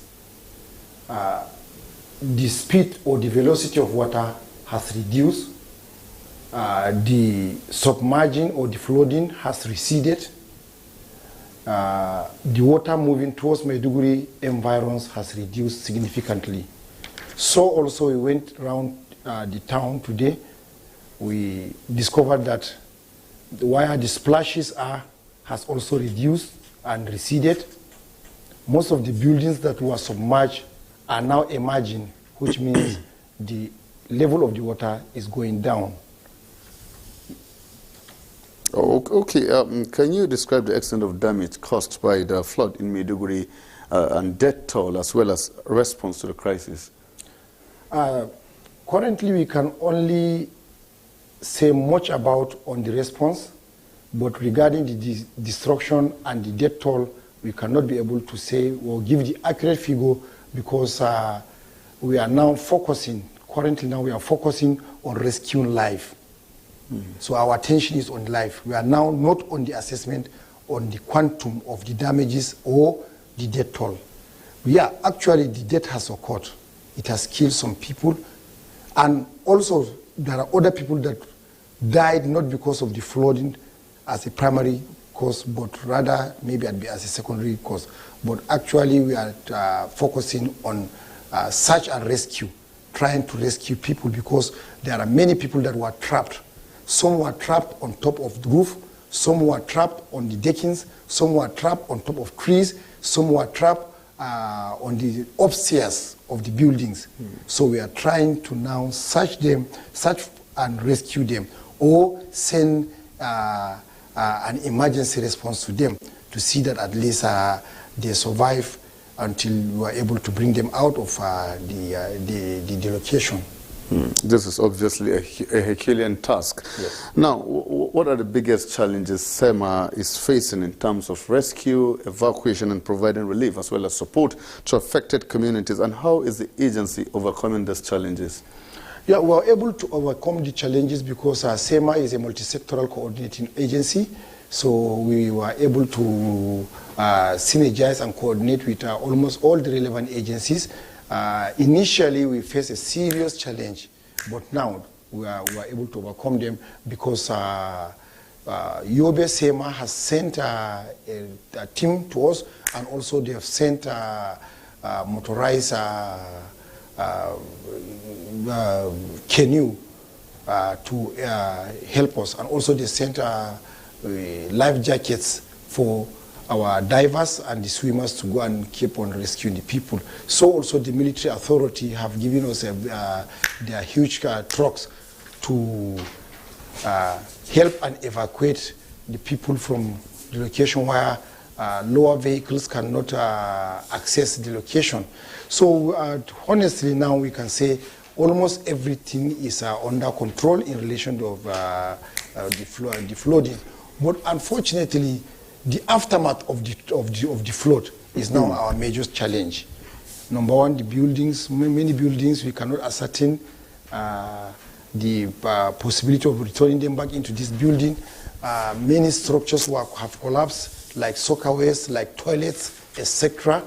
Another fear that we are afraid of is outbreak of or epidemic of disease and destruction of water and sanitation facilities. All these are challenges that now we are facing, but we are trying to address it because we have already established a command center where all the personalities, all the agencies, all the relevant agencies will come together to see that they bring their sectoral response in terms of avoiding the aftermath or the consequences of the flood. All right. So the flood has exposed weaknesses in the state's infrastructure and disaster preparedness. What measures is SEMA taking to address these gaps and ensure that the state is better equipped to handle future emergencies? Yeah, actually we realized this since last year when I became the Director General of State Emergency Management Agency. I realized that the agency or the state have not prepared a contingency plan or a framework to see that in the event that whether flooding, fire outbreak, or any emergency occur, we don't have a framework to approach it. But since last year to early this year, we were able to develop the framework, and we have involved almost all partners to overcome or to come together to see that if this incident happens, we'll be able to overcome it. That is why we can say proudly that the flooding is very, very devastating. We cannot control the coming of the water, but we were able to see that we have pre-positioned almost all what is required of. When the flooding started, the very day that it started, we mobilized our divers, our swimmers, and the available resources to see that all those that were trapped, we evacuated them. All the facilities that were trapped, that were entangled, were able to evacuate the equipments that is very, very important in terms of controlling or in terms of giving response. Example like UMTH, like State Specialist Hospital, all the relevant laboratory equipments were removed and taken to another health facility. So any emergency that comes up, we were able to do it. So yes, the preparedness, initially it was not there, but we have developed a framework to see that, a contingency framework to see that in the event that anything happens again, we can be able to overcome it. All right, it's good to hear that. Now, how is SEMA collaborating with other government agencies, NGOs, and stakeholders to coordinate the response and recovery efforts? SEMA, as I said earlier, is a multi-sectoral agency. It cut across almost all the activities that humanity will require. So we are collaborating with them. Number one, since the beginning of this flooding, we are closely collaborating with military authority in terms of giving us access, security access, using their large trucks to evacuate people. We are also collaborating with Ministry of Works, while we were using their truck, their bulldozer to see that if there is any building that is at the verge of collapsing, the bulldozer will go and then hang to hold it and then evacuate the people. So also health sector.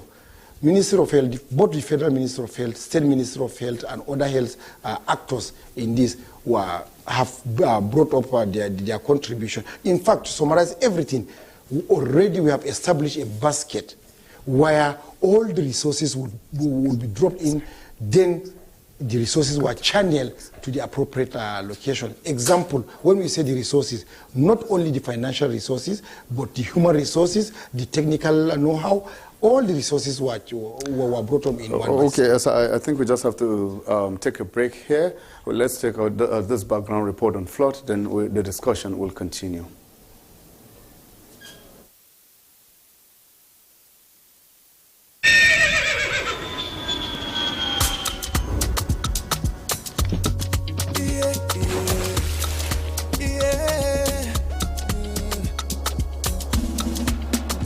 From the Atlantic across the savannah to the Sahara, we rise, a land of the free, we know they tire. We dream great, our spirit is undying. Resilient, rooted like palm tree, we sway in colors, with undying demand. We make solutions, we ignite passion, yeah. Ethnicity is unique, we have more than the solution. We are Nigeria, strengthening unity. We know they carry lives. We are Nigeria, together live the dream of a land with great destiny. We are Nigeria. I am the real Nigerian. Brought to you by the National Orientation Agency, NOA.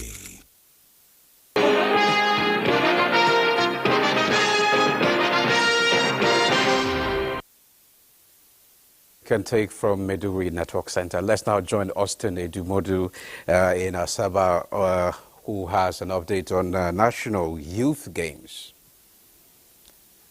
Austin?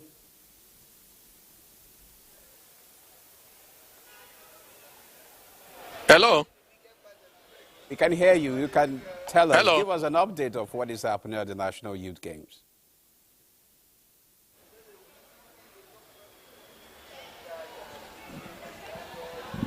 I can hear you. Hello? Let's have an update of what is happening at the National Youth Games in Asaba.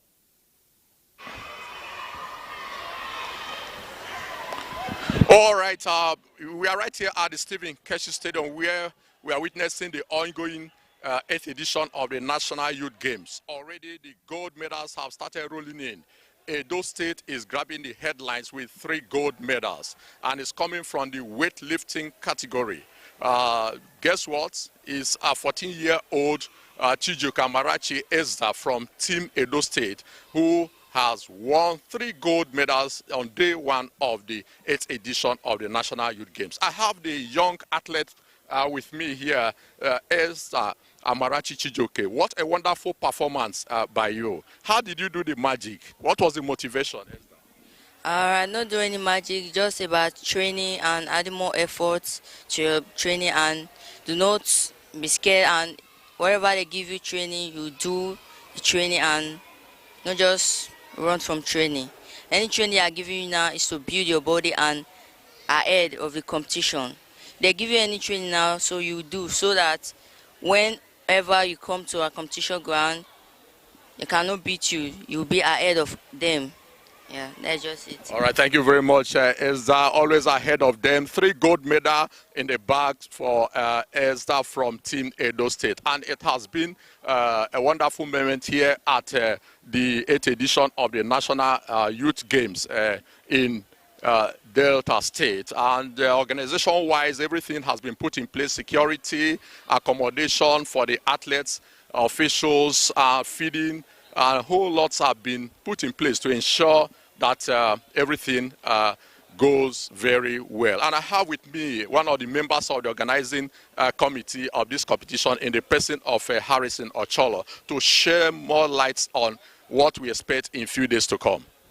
Thank you very much, Austin. And for us in the local organizing committee of the National Youth Games, the 8th edition, we haven't had a single sleep in the past couple of hours and days because now officially games have begun. Just came back from the various venues now. Everything going smoothly.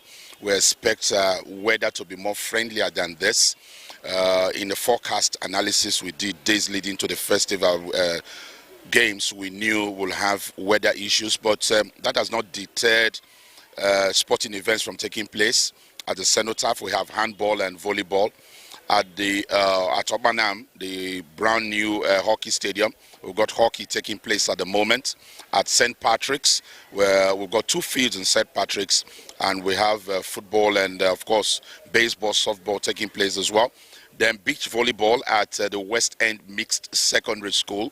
We've got events taking place there as well. Athletics will start much later in a day or two, just getting all the logistics set. For the other sports like swimming, started already. The same with weightlifting yesterday. We saw Edo State do well. Of course, Delta coming behind, and of course, cycling took place, started this morning at the Asabai Buzo Expressway. So a whole lot is happening in the indoor sports hall. We have weightlifting, we have badminton, a whole lot's taking place within this short space. So much is happening, and of course, we must commend Thank you. Nigerians for staying with us. All right, thank you very much, Harrison Ocholo. That is how it. Thank you, Austin, for that update. That was Austin Edumodu from Asaba, giving us an update on youth games in Asaba. Well, that concludes Panorama. I am Musa Abubakar. Thanks for watching.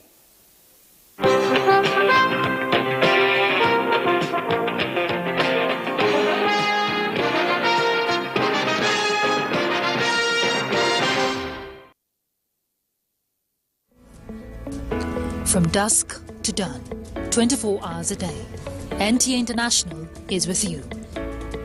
In your living room, office, and everywhere, anywhere. We provide the company you desire in terms of balanced and up-to-date news, programs, and the best of entertainment.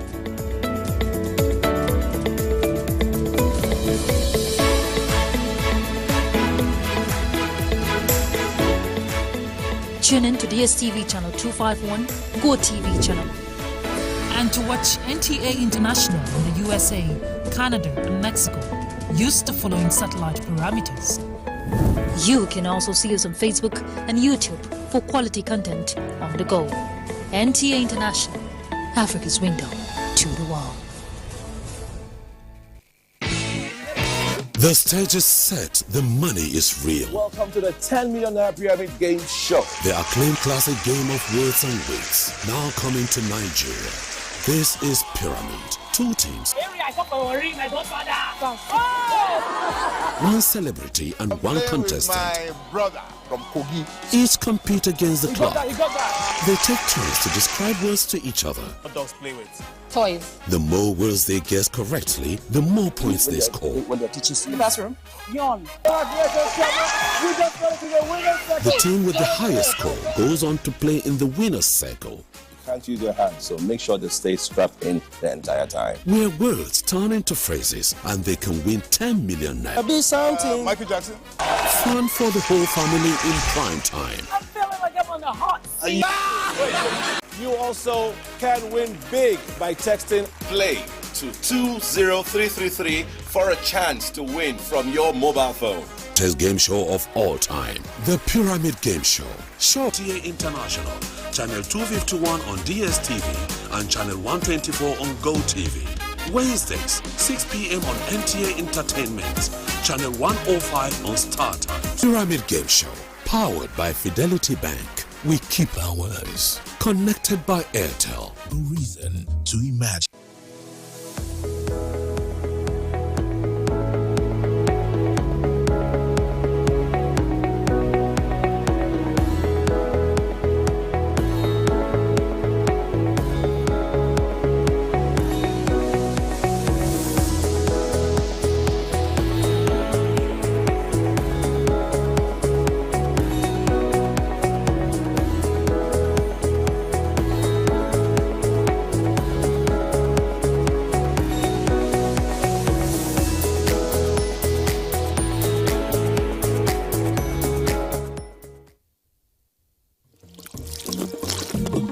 adventurism is driving me to go deep into the Onyama mines.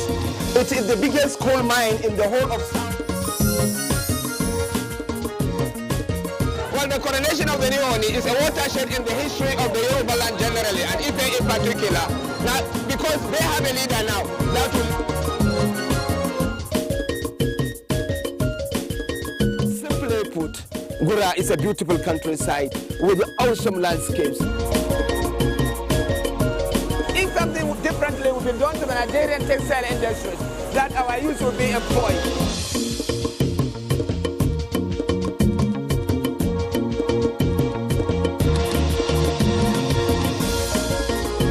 Many people that attend the church here can tell you. Service in Holy Rosa is in Benin. We are taking a canoe tour of the communities on the bank of River Niger in Kesu.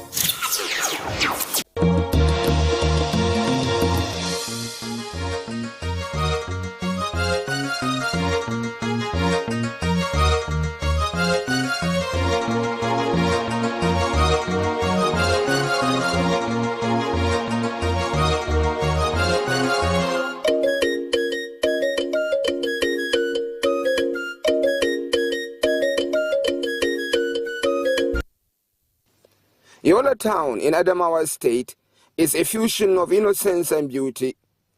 It is rather a quiet town, which almost is an anticlimax by virtue of its rich history in culture and architecture, religion and education. I was in this ancient township immediately after Salah to mark the end of Ramadan, and I ran into an elaborate celebration that is almost a spillover from the Salah celebrations. It was particularly a period of education for me because I discovered a lot of cultural expressions that I assume were only found in Hausa land. How far was I from the truth?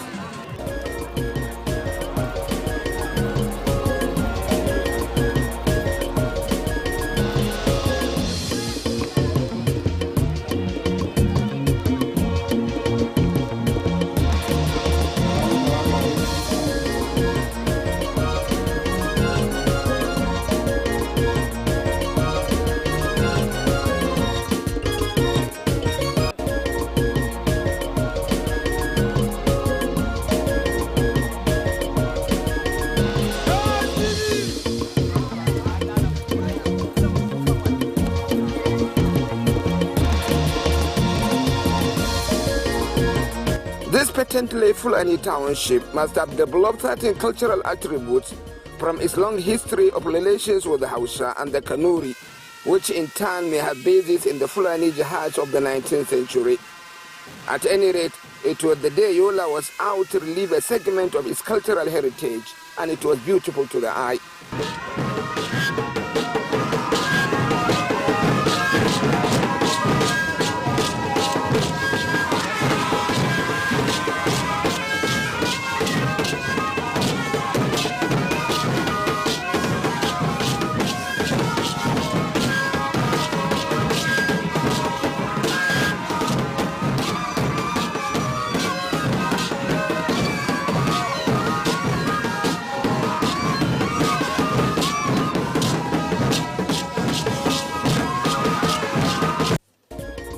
Yola town do have a welcoming aura. Two landmarks leading to the town introduce you to the people's heritage of occupation and language. There is this imposing pillar hosting a milk calabash and a ladle. This is obviously to signify the Fulani heritage of cow milk trade. The pillar may be there for its symbolism too, for in all my stay in Yola town, I have not seen cow milk. I have not even seen a goat. The Fulani population of Yola may not be pastoralists after all and peddlers of cow milk. The other landmark is their gate, which really welcomes you in full day. I must admit, these landmarks give you an aesthetic foray into this ancient Fulani township. The town is the seat of the Fombina Everett, an ancient traditional stool of which Lamido is the head. There is no missing the aesthetics of the palace. It stands unique. I could only capture the face of the palazzo.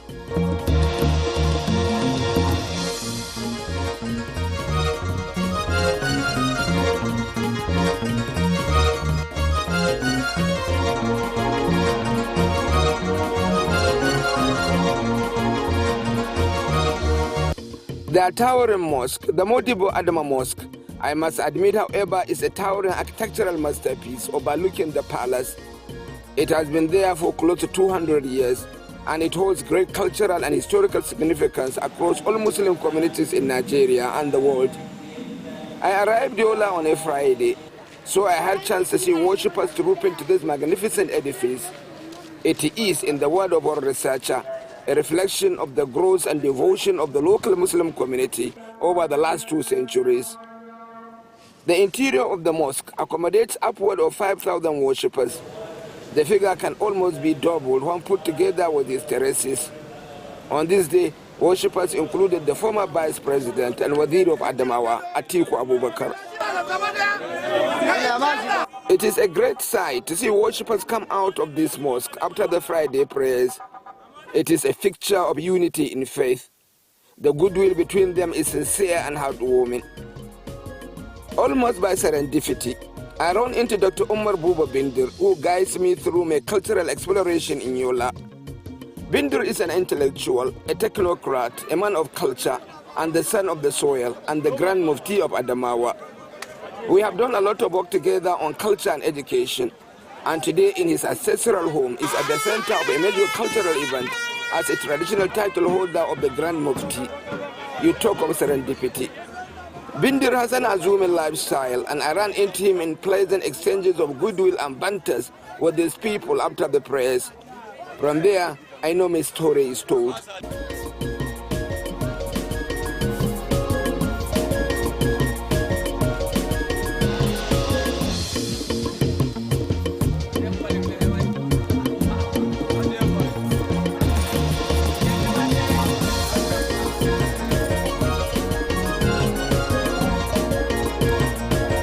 In the morning of Saturday, I was introduced of what it is to be in a celebration in Yola.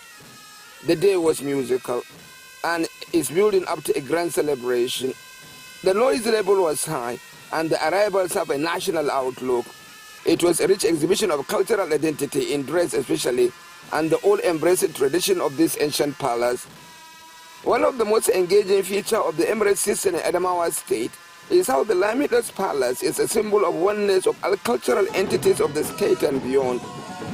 Understanding and peaceful coexistence know no better expression than this accommodation provided by the leadership of the Lamido. I reflect on this day of grand festival in the palace, where more than 10 ethnic groups were around to dazzle with their rare display of music, dance and attire. The spirit was high, and the atmosphere was pleasant and celebratory.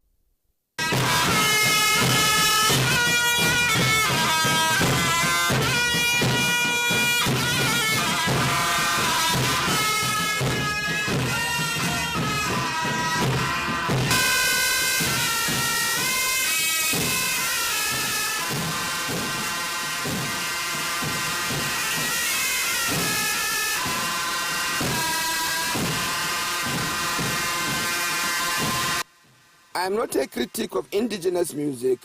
In fact, I know nothing about its history and evolution. But some key aspects I find here in Yola led me into a comparative analysis, but it is by no means academic. In these court musicians, the music they play can be found a semblance in areas once inhabited by Kanambarna Empire, some major chiefdoms in present-day Borno and Yobe State. I can clearly identify the Ganga Kura, for example, of the big drum. By implication, it points a long history of cultural relations between Fombina Emirate and the areas of the old Kanem Borno through trade, religion, intermarriages, and scholarship. That apart, it is beautiful to see how these flutes are blowing with passion and expertise and without stress to the mouth.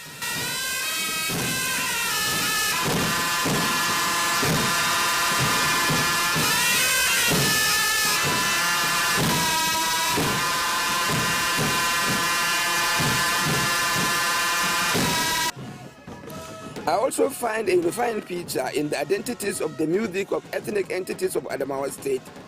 There is a heavy reliance on wind instruments or musical instruments that you play by blowing, flutes especially, and different sizes of them. Not a single musical group here is without a flute-like instrument.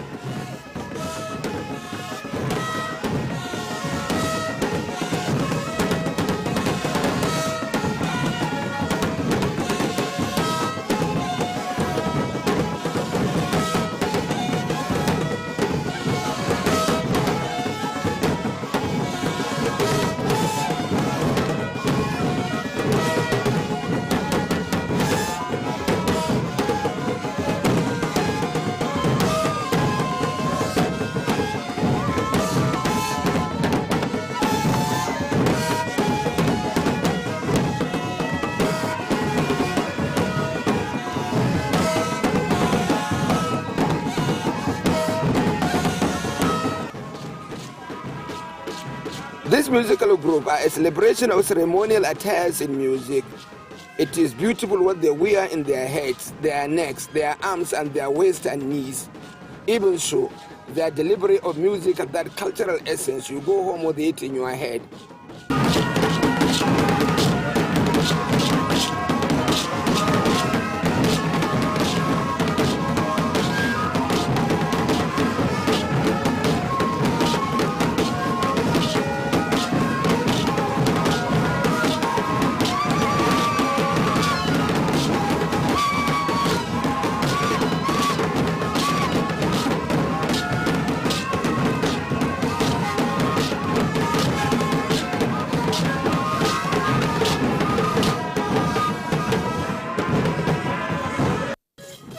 In this group again, there is another lady with a percussion of thought, diligent in the attention she gives to her work and her delivery. Again, the blues here are dominant and resonant.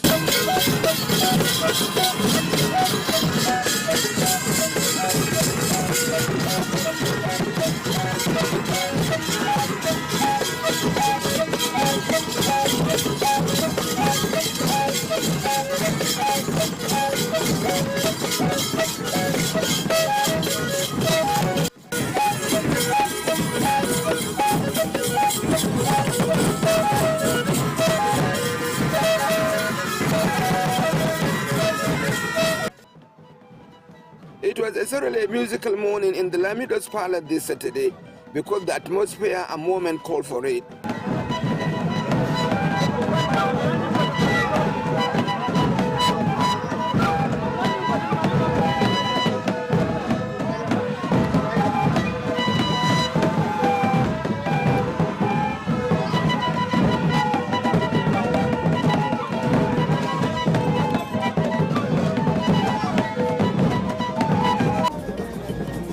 The morning was about going out of the hands of this group from Numan. They arrived early, but some of their musical instruments were yet to. I was enthralled by their costumes nonetheless. They don't have to beat a drum. Their costume atoned for their absence of performance. These performances are back after another round of celebration in Yola that began with the Salah to mark the end of Ramadan. The conclusion of the event sees this beautiful procession out of Lamido's Palace to the open country of Yola, where thousands stand out to watch.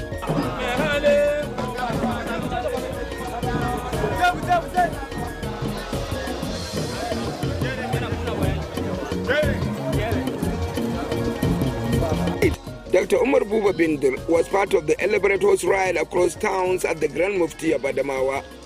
He is the first to be so appointed.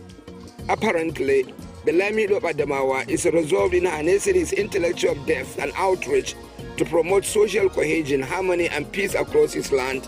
For us, when we take taking this responsibility is that you are carrying the image of the Lamido. So you have to be committed. You have to be a person of respect. You must maintain a reasonable amount of intellect. You have to be patient, and you have to be progressive. And so all the characters that is expected of the Lamido, you're borrowing it on the narrow function that you have been assigned. Again, horse culture must be something from being an emirate richly shared with the states in Hausaland and the old Kanem Borno. It was a clearly restless Saturday in Yola, and horses were a major component of the festival. In a moment of celebrations, the horses can be a spectacle. I followed the horse rides across different sections of Yola town and how the town stand up to pay homage.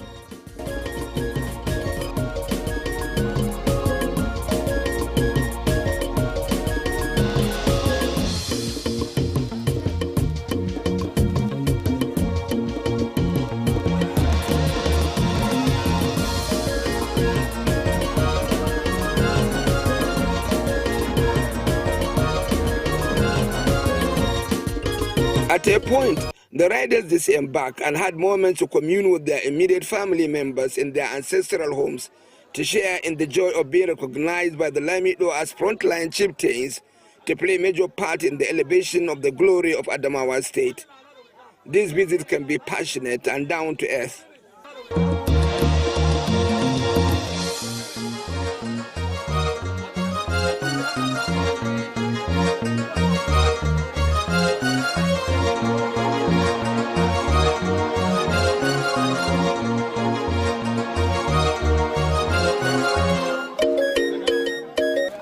It was in late evening that the real horsemanship heritage of the people of Ovina Emirate was tested. It was a real horsemanship standoff.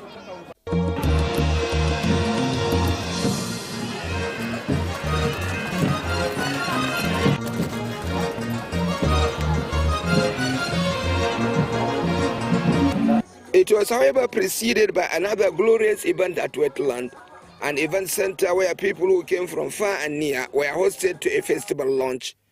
We had a line of conversation with these people who arrived for my host. I think he had imputed a lot in the state.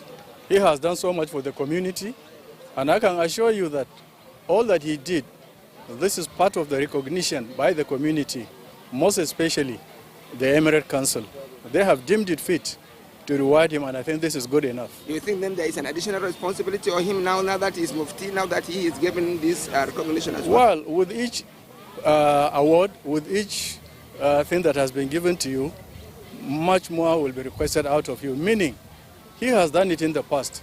He needs to explore and get additional information so that you're able to partake and put into the community.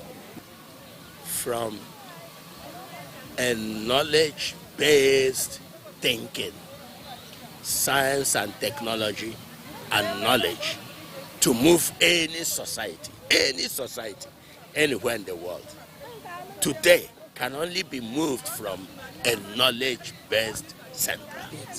And that is what Dr. Binder represents.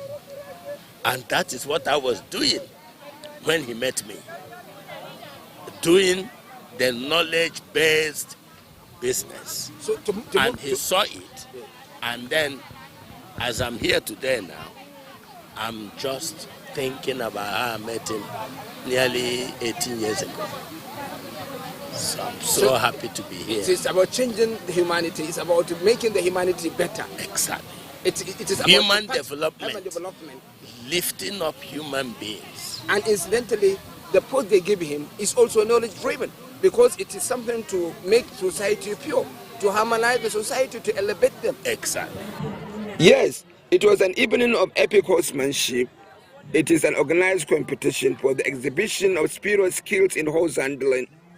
Competitors were required to make their individual horses execute some typical horse movements that include standing on their hind legs while dancing, or trotting sideways in a group movement, or standing up balanced on the horses while paying homage to distinguished guests. On the guest list that evening was former Vice President and Wazir Adamawa, Atiku Abubakar.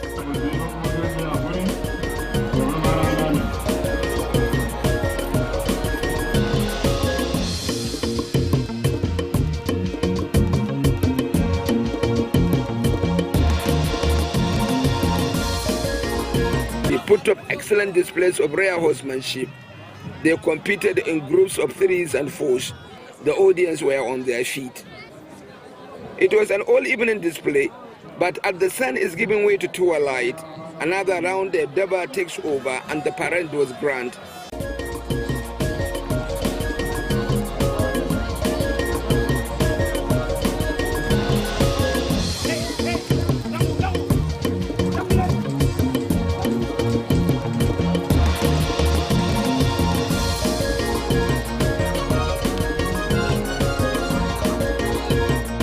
This Daba marked the end of a thoroughly entertaining day in Yola and to leave behind dreams and memories.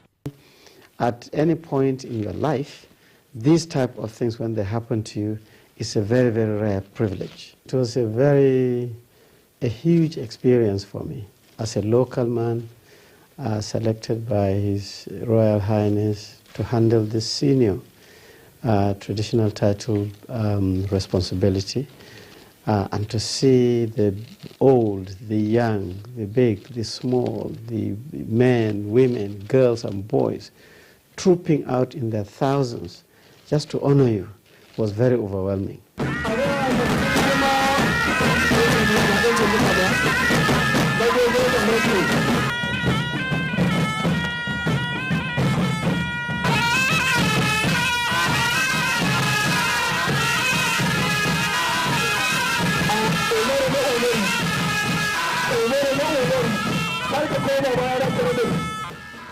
There was yet another cultural event on the night of Saturday. Various musical groups were around to make it even more memorable.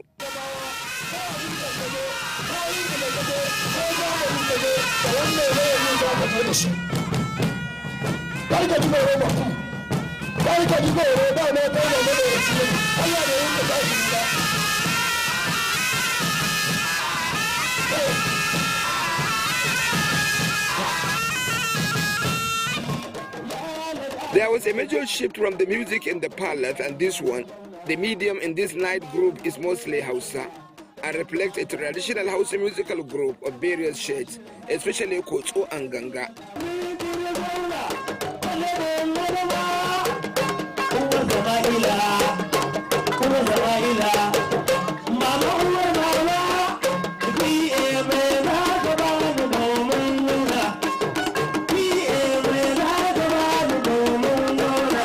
In fairness, there is still the presence of those court musicians with their wind instruments. I believe it is an amazing spectacle to see them at the top of their art.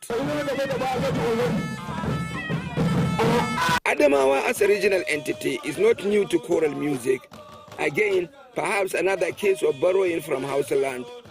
At any rate, all of the choral music here is sung in Hausa.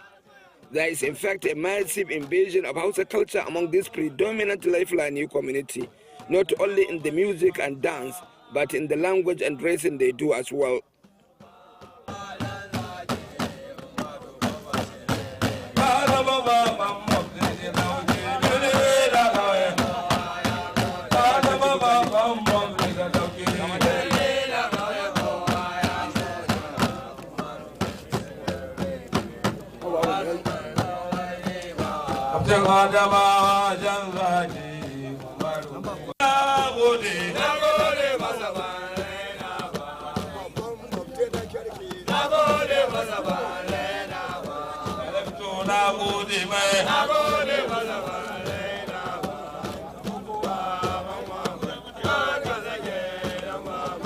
It is indeed a thoroughly educative and entertaining 24-hour Enyola town. On the strength of the events of this night, if we tarry longer, it will take us deep into the night, and we have an impending 12-hour road trip to Abuja. So at a point, we jump the event, rush to our residence to catch up with them sleep, and hit the road early morning, but with memories of our 24 hours in Yola.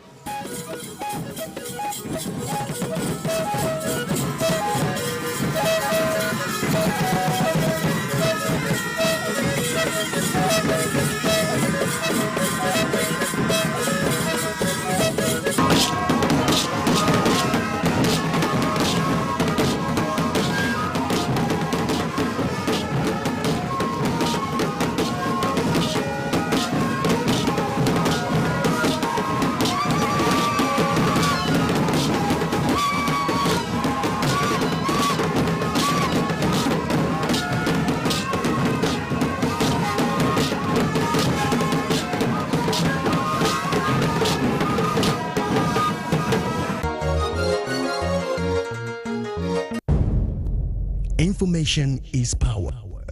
Everyone wants power. So feel powerful with the NTA News mobile app, the one-stop information center. Real news at your fingertip. Be the first to report by uploading first-hand information on the U-Report link, and be the first to know by simply clicking on any of the links on the sidebar for headlines, domestic and foreign news, economy, security, politics, sports, and more. Stream live on your smartphone and tablets and stay connected. It's pretty easy. Simply download NTA News app from your Google Play Store and you're good to go. NTA News mobile app, your access to real-time information.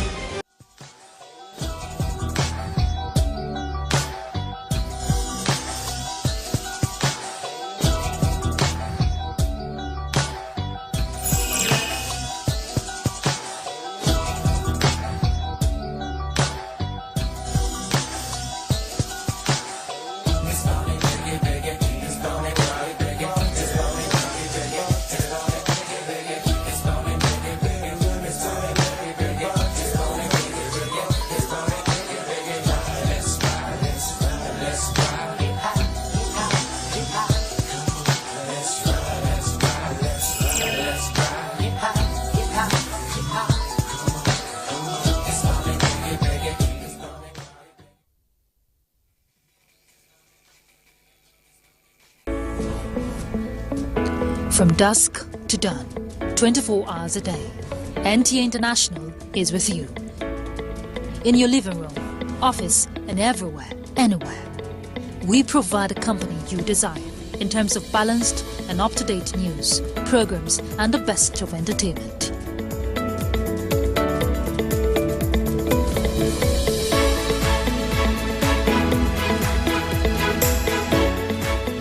Tune in to DSTV channel 251, Go TV channel. And to watch NTA International in the USA, Canada, and Mexico, use the following satellite parameters. You can also see us on Facebook and YouTube for quality content on the go. NTA International, Africa's window to the world.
Hello and welcome to Africa Weekly.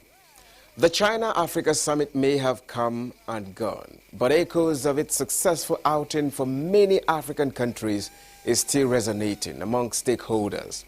For ECOWAS, it is time to blow its own trumpet ahead of the community's 50th anniversary in 2025. These are top on our menu on this episode of Africa Weekly. My name is Justin Bemunyi, and I welcome you to the program.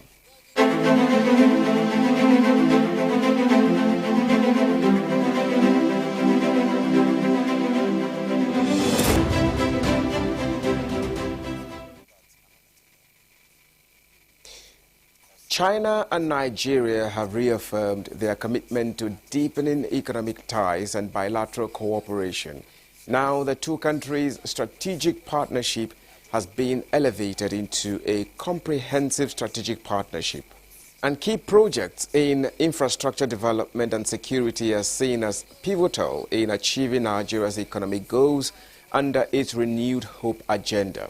While also advancing the Belt and Road Initiative, Xu Xinshen caught up with Nigeria's finance minister on the significance of the partnership between China and Nigeria.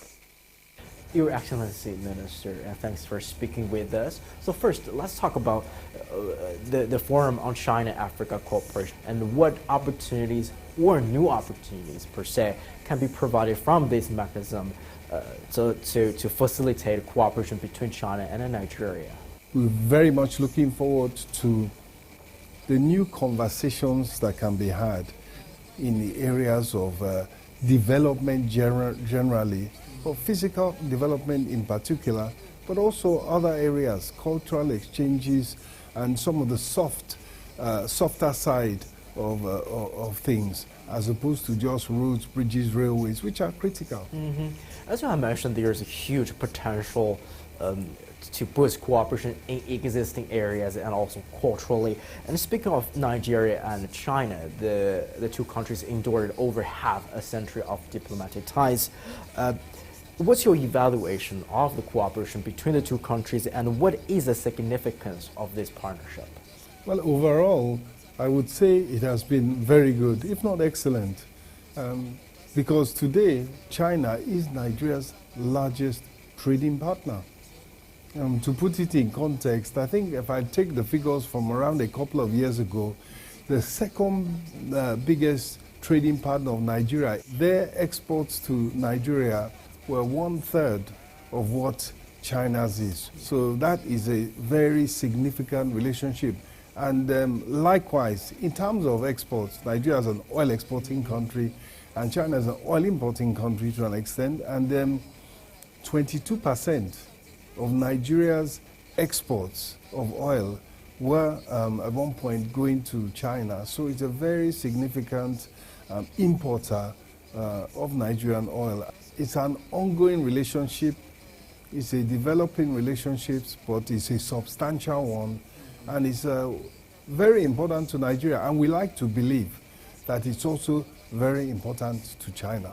And as two very large developing countries, also China and Nigeria share some similar challenges. For example, China just eradicated poverty more recently, and China has accumulated much experience from the so-called the country's path to modernization. So what's your take on this? While Nigeria is also trying to boost its economic growth, to unleash these economic potential, and of course to narrow the wealth gap, how does this so-called South and South cooperation of developing countries working with each other work, and what are some of the benefits from this cooperation between China and Nigeria? Well, I think, as I said, China is a big voice in the global South, along with countries like India and Brazil. They are playing a leading role in advocating for the global South, and of course Nigeria, as the largest country in Africa, has a big role to play, a big voice on the continent. South-South cooperation is critical, but I think what China has managed to do very well is that it has managed to provide resources on, as you say, a win-win basis, but it has been able to provide financing for development at a time when the developing world is short of funds, and the flow of money from the developing world is actually more towards the rich countries than the other way around, which is not as it should be the other way around. We expect, as countries are trying to develop, that they benefit from concessional flows, grants, and financing for development. But that seems to be drying up, and countries like China, or China in particular, has been a big financier, of course, under the BRI, the Belt and Road Initiative, to name just one of the big methodologies that, and one of the channels that China has used to really support development in the South. Absolutely, and again, Nigeria is the largest nation in Africa and one of the largest economies here. And with its demographics being very young, very strong labor market, is also very attractive to Chinese investors as well. Thank you so much. Thanks for your time, Minister. Thank you. Thank you.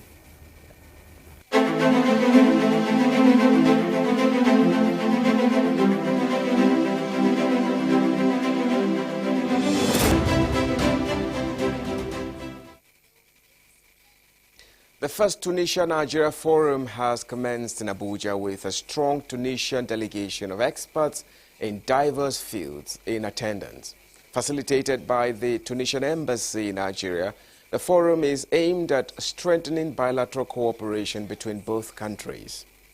Bilateral relations between Nigeria and Tunisia date back to 1962 and concretized with the opening of Tunisian Embassy in Nigeria in 1997. Since then, trade and political relations have grown considerably, but the Tunisian Embassy in Nigeria believes that with the economic strength of both nations, a lot of expansion can be achieved in diverse fields like construction, trade, technology, agriculture, and education. This forum, being attended by a business delegation from both countries, is expected to explore more areas of cooperation. To us in Nigeria, this trade mission is a confirmation of excellent bilateral relations, and it has great prospect for enhancing our economic collaborations. Tunisia and Nigeria share a lot of cultural and religious affinities. Looking forward to coordinating, putting the needed mechanisms in place to reach successful economic cooperation synonymous with good faith and constructed on a win-win basis. The next forum is expected to take place in Tunisia, where issues discussed here will be taken further and evaluated.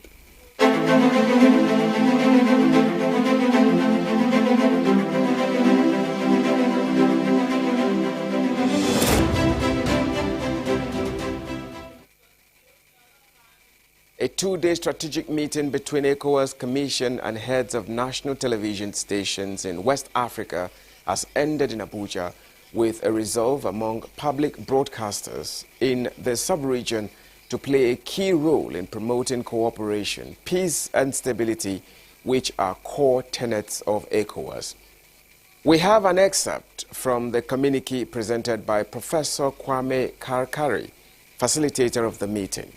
The leaders and representatives of state-owned broadcast media from member states of the Economic Community of West African States, ECOWAS, having participated in a two-day strategic meeting organized by ECOWAS in partnership with the Media Foundation for West Africa at the ECOWAS Commission, and having deliberated on the critical role of state-owned broadcasters in enhancing public education and awareness about ECOWAS and its activities, as well as in promoting regional integration, peace and security, recalling the relevant provisions of the ECOWAS revised treaty, the ECOWAS Protocol on Democracy and Good Governance, the ECOWAS Conflict Prevention Framework,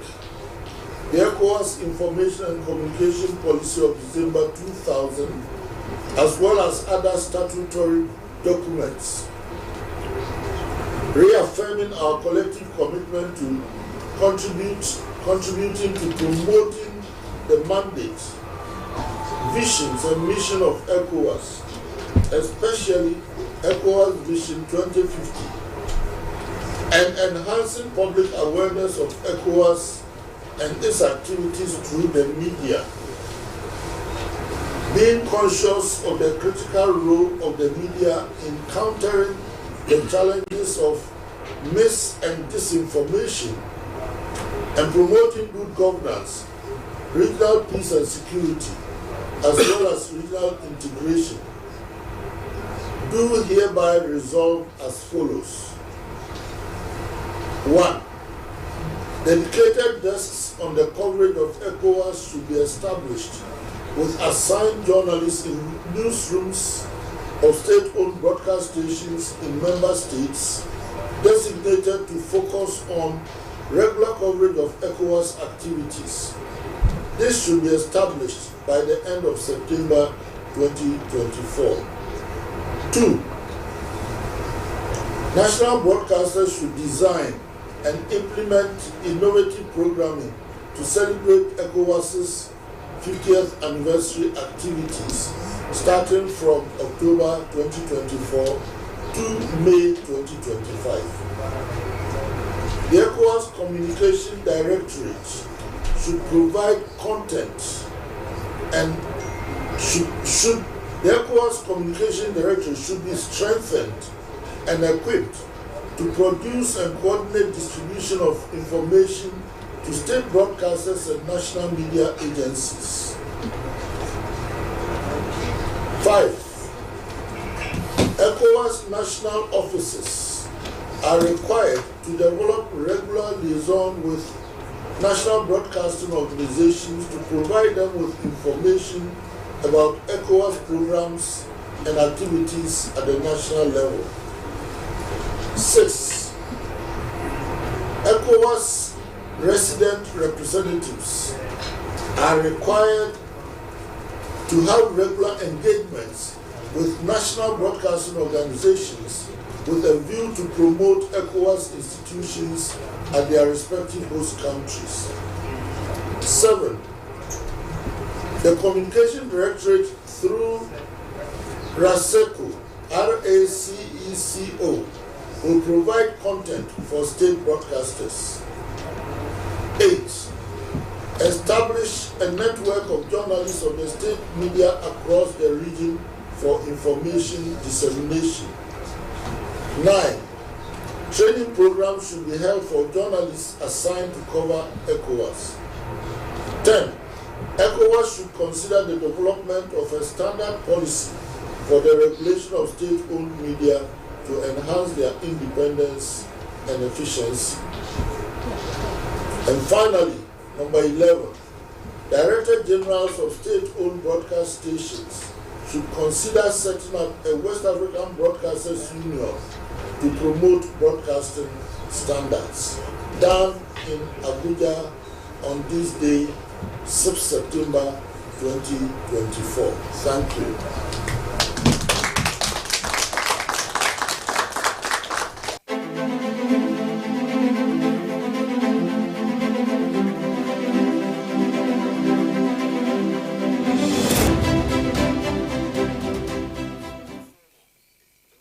Now, a conference on energy transition execution plan in Nigeria has been held in Abuja with industry players emphasizing the important aspects of transparency to eliminate corruption that has plagued the oil sector for decades.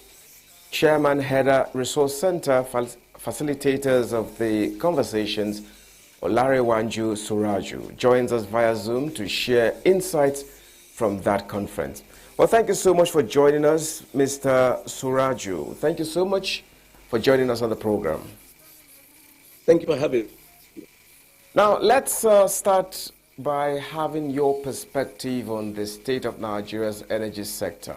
It is not anymore fashionable for us to leave it to those regulatory agencies to determine how the financials, the operational mechanisms, the environmental impact, and also the human rights violation that are inherent in many of the operations, which is where it is also interesting and great that the National Human Rights Commission was adequately represented and expressed, the interest in working with stakeholders to address some of the concerns in the extractive sector from the human rights lenses and also perspectives. Now, the Herder Resource Center is a leading voice for issues like these. Going forward, what are your plans for sustaining these efforts, as you rightly, mentioned earlier? Yeah, I mean, for us, it is about empowering the communities. So the voices of communities must be heard, and not just heard, but loud. And hearing it is not also going to be limited to Nigeria. It's also going to be also extended to investors' countries. So that hosting the OICs are expected to understand the implication of the operations of some of their companies in Nigeria particularly. It is so sad that the level of pollution and degradation in Nigeria from the activities and operations of some of these oil multinationals are about 50% in Nigeria. The global impact, Nigeria suffers about 50% of it. I mean, that is really unbelievable. And sadly, some of our regulatory authorities and the rest are not either bothered or conversant with these facts. So we need to start making it very important and critical. And the second one is we're going to continue engaging the regulatory authorities to ensure that sanctity is enforced within the system.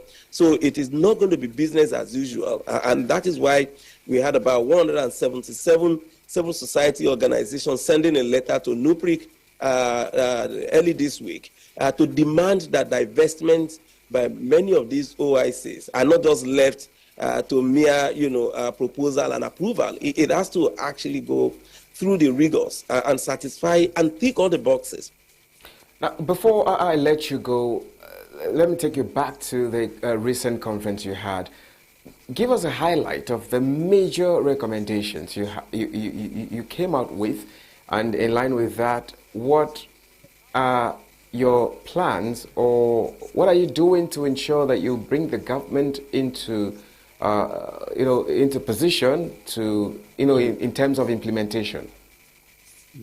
Yeah, I mean, part of the key strategic also resolutions from there, after observing all the challenges and issues, number one, that the NEITI, which is Nigeria Extractive Transparency Initiative of Nigeria, needs to get more involved because it's also not just a regulatory agency, it's also a supervisory agency. And it's a blend of civil society and government. And it needs to take seriously more searchlight on the operations of extractive sector now that you have even the NNPC being privatized. That is number one. Number two is also for the civil society to engage more with the EFCC and ensure there's a collaborative effort at conduct research, gathering information, providing data, and at the same time sharing information with the law enforcement agencies to carry out its expected activities. Another is the need for the international organizations to also see the implications of the profits that are made from Nigeria. So many of the companies are declared, very bogus, the profits that are made from their operations in Nigeria, but they are not actually exposing and declaring the implications of their operations leading to those profits. So their countries and even citizens just hear about the profits. They are not actually conversant about the consequences of those profits that are generated to the people who are the natural owners of the resources that are being exploited. And the fourth one is also the issue of the divestment by challenging the parliamentarians. So we have representative of the National Assembly, also with the spokesperson for the House of Reps, and also the deputy chairman of the House Committee on Environment. At the meeting, we had a representative of NEITI, we had the chairman of the EFC the director from the Ministry of Environment, who is the director in charge of climate change, also in attendance. And these are the resolutions and issues that quite a number of them agreed. And generally, it's been agreed that the contribution of Nigeria to the climatic changes and the catastrophes that it portend is majorly coming from the extractive sector, where there's been flagrant abuse of regulations and laws, guiding the extractive sector, and also failure of either state government or also some of the law enforcement agencies. Thank you so much. To curb the illegal mining that you have across the country. Thank you so much. I really appreciate your time with us on the program. Thank you for having me. You're welcome.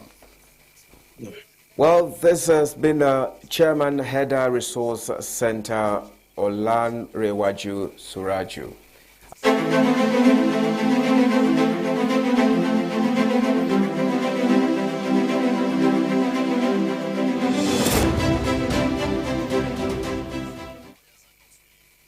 The Economic Community of West African States, ECOWAS, has commenced an interaction on mediation and dialogue amongst peace actors ahead of Ghana's presidential and parliamentary election. Even though Ghana remains a model for democracy in West Africa, in a bid to consolidate 30 years of democratic stability, ECOWAS says it has initiated a series of engagements, including the dialogue on peace held in Accra.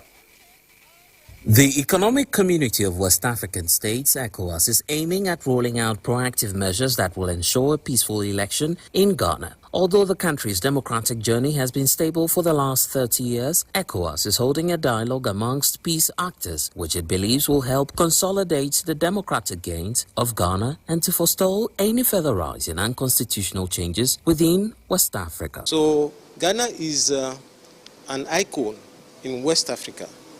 So when we are counting member states that are models in democracy, Ghana is one of the champions. So we want Ghanaians to know that they have only one country. Whatever will happen, they need peace. Anything that we foresee may affect the running of a peaceful election, we engage with the stakeholders to make sure that we have peaceful and participatory election. That's why we are here, to engage with the main stakeholders on mediation, on negotiation, on dialogue, to make sure that whatever issue came out before, during, and after the election, we should use the negotiation and other proper legal means to address it.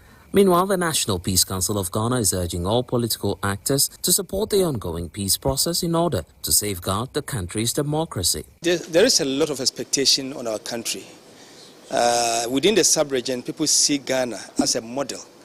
And it is an image we don't have to toy with, we don't have to let go. So we would have problems, but let us find ways to overcome them. War and violence can never bring development, can never, help democracy to grow. So we have an option.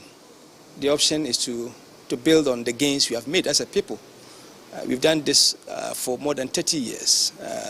I don't see why we cannot do it this time around. The Economic Community of West African States says it plans to sustain engagements with all peace actors before, during, and after Ghana's general elections, scheduled to take place on December 7, 2024.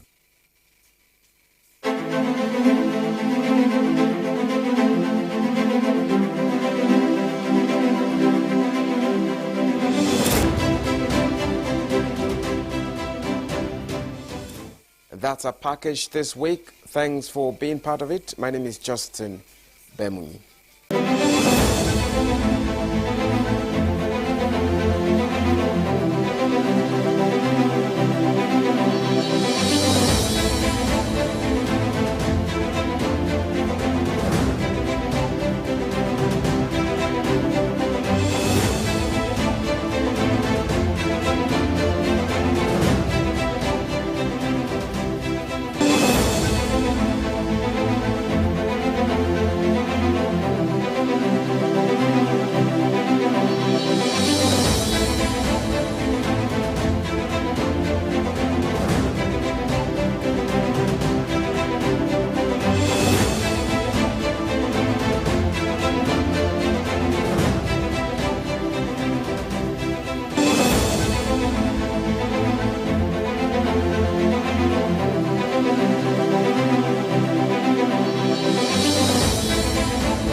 From dusk to dawn, 24 hours a day, NTA International is with you. In your living room, office, and everywhere, anywhere. We provide the company you desire in terms of balanced and up-to-date news, programs, and the best of entertainment.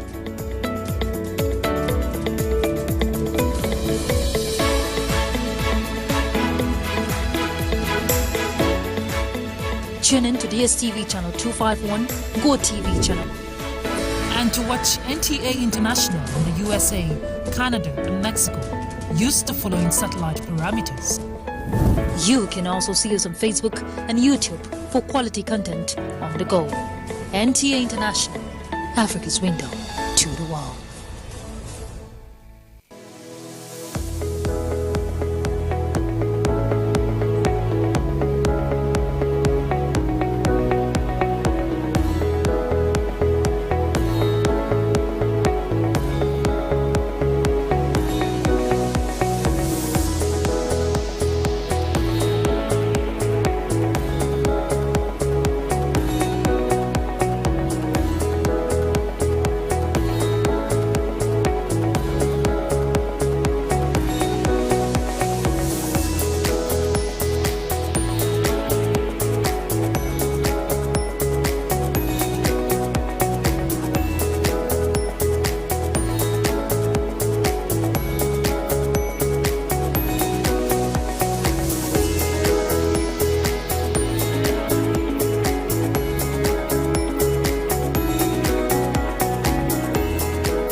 The stage is set, the money is real. Welcome to the 10 Million Pyramid Game Show. The acclaimed classic game of words and weights, now coming to Nigeria. This is Pyramid. 2 teams, one celebrity and one contestant. My brother from Kogi. Each compete against the clock. They take turns to describe words to each other. What dogs play with? Toys. The more words they guess correctly, the more points they score. When they're teaching in the classroom. Yawn. The team with the highest score goes on to play in the winner's circle. You can't use your hands, so make sure they stay strapped in the entire time. Where words turn into phrases and they can win 10 million naira. Be something. Michael Jackson. Fun for the whole family in prime time. I'm feeling like I'm on the hot seat. You also can win big by texting PLAY to 20333 for a chance to win from your mobile phone. Best game show of all time, the Pyramid Game Show. NTA International, channel 251 on DSTV and channel 124 on Go TV. Wednesdays, 6 p.m. on NTA Entertainment, channel 105 on Star Times. Pyramid Game Show. To ramp up its humanitarian aid to Sudan, she speaks exclusively to VOA's John Tanza.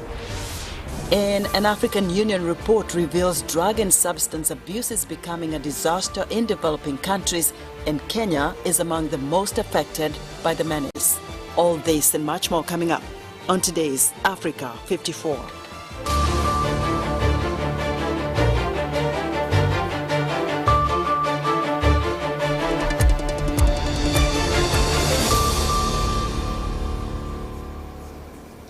U.S. Vice President Kamala Harris joined President Joe Biden in commemorating the 23rd anniversary of the worst ever terror attack on American soil. In January, America's new president, whether it's Harris or former President Donald Trump, also at the ceremonies will continue to face a range of threats. VOA White House correspondent Anita Powell reports from Ground Zero in New York, from Shanksville, Pennsylvania, and from the Pentagon. Oh, say, can you see by the dawn's early light? It was here, on a cruelly beautiful September day, that the world changed. The worst terror attack in U.S. history started here in 2001, with 2 hijacked planes smashing into New York City's iconic landmark, the World Trade Center Twin Towers. Less than an hour later, another airliner pierced the symbol of American military might, the Pentagon. And then again, that same terrible day, a final hijacked flight came to a tragic end here, in this desolate field in rural Pennsylvania. 23 September 11ths later, President Joe Biden and Vice President Kamala Harris marked this somber day with silence, racing to all three sites, meeting privately with victims' families and first responders, and listening to the litany of names, hours worth of names, read one by victims' families. Neely Ann Heffernan Casey. Joining them in somber silence and quieting the usual clatter of this fevered presidential campaign, presidential challenger Donald Trump and his running mate, J.D. Vance. They also met with families and first responders. Biden and Harris issued written statements on the tragedy.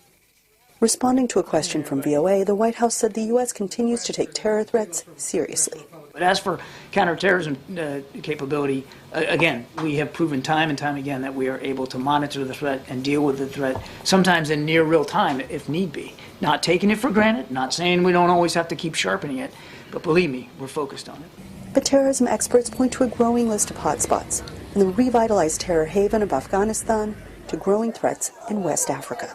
We've seen a rise of ISIS-affiliated groups in West Africa, as well as a rise in al-Qaeda-affiliated groups in West Africa.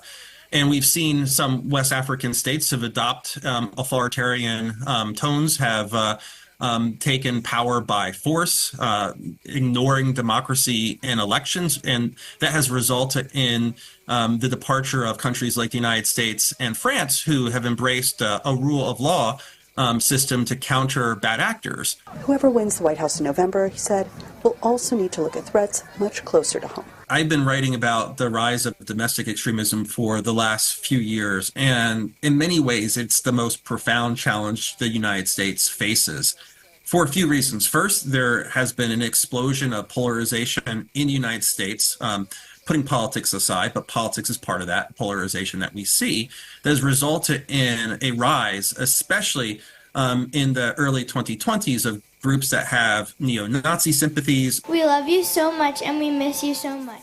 A whole generation of Americans has grown up since that terrifying, clarifying, clear-skied autumn day. But for the next Commander-in-Chief, there is never a time to breathe easy. Anita Powell, VOA News, in New York, Shanksville, Pennsylvania, and the Pentagon.